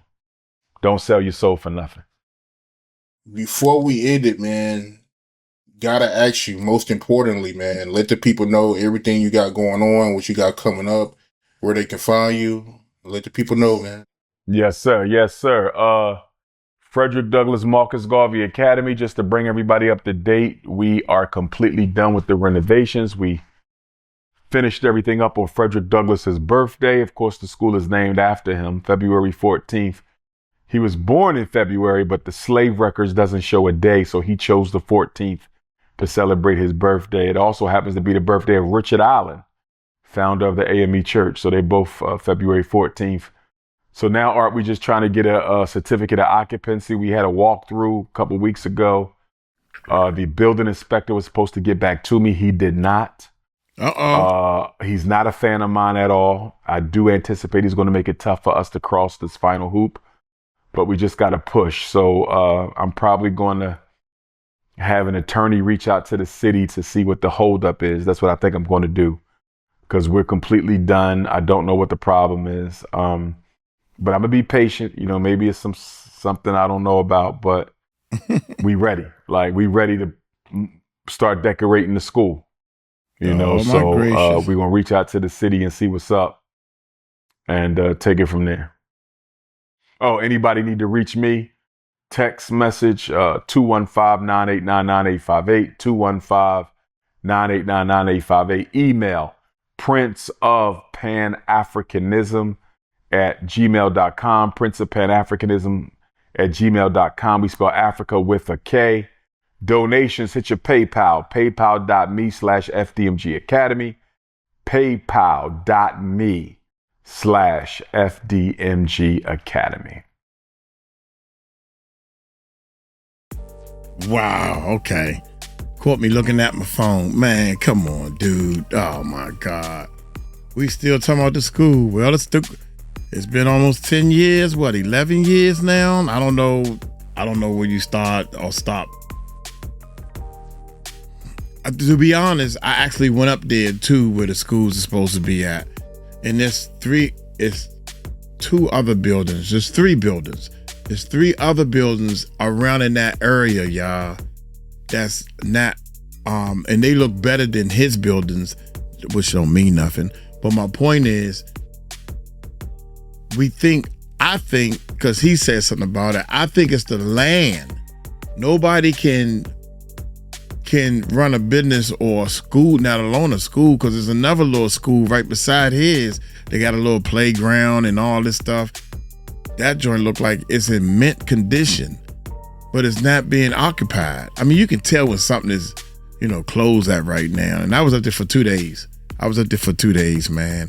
And I think where he bought those buildings at, you can't do anything. You can't have people. The land is contaminated. Contaminated. The land is contaminated. I can't talk to save my life. If you want to watch the video of me going up to the Dr. Umar school, click right here and check this out. So now y'all take it light, take it slow. Tell them Uncle Mike told you so. Peace out.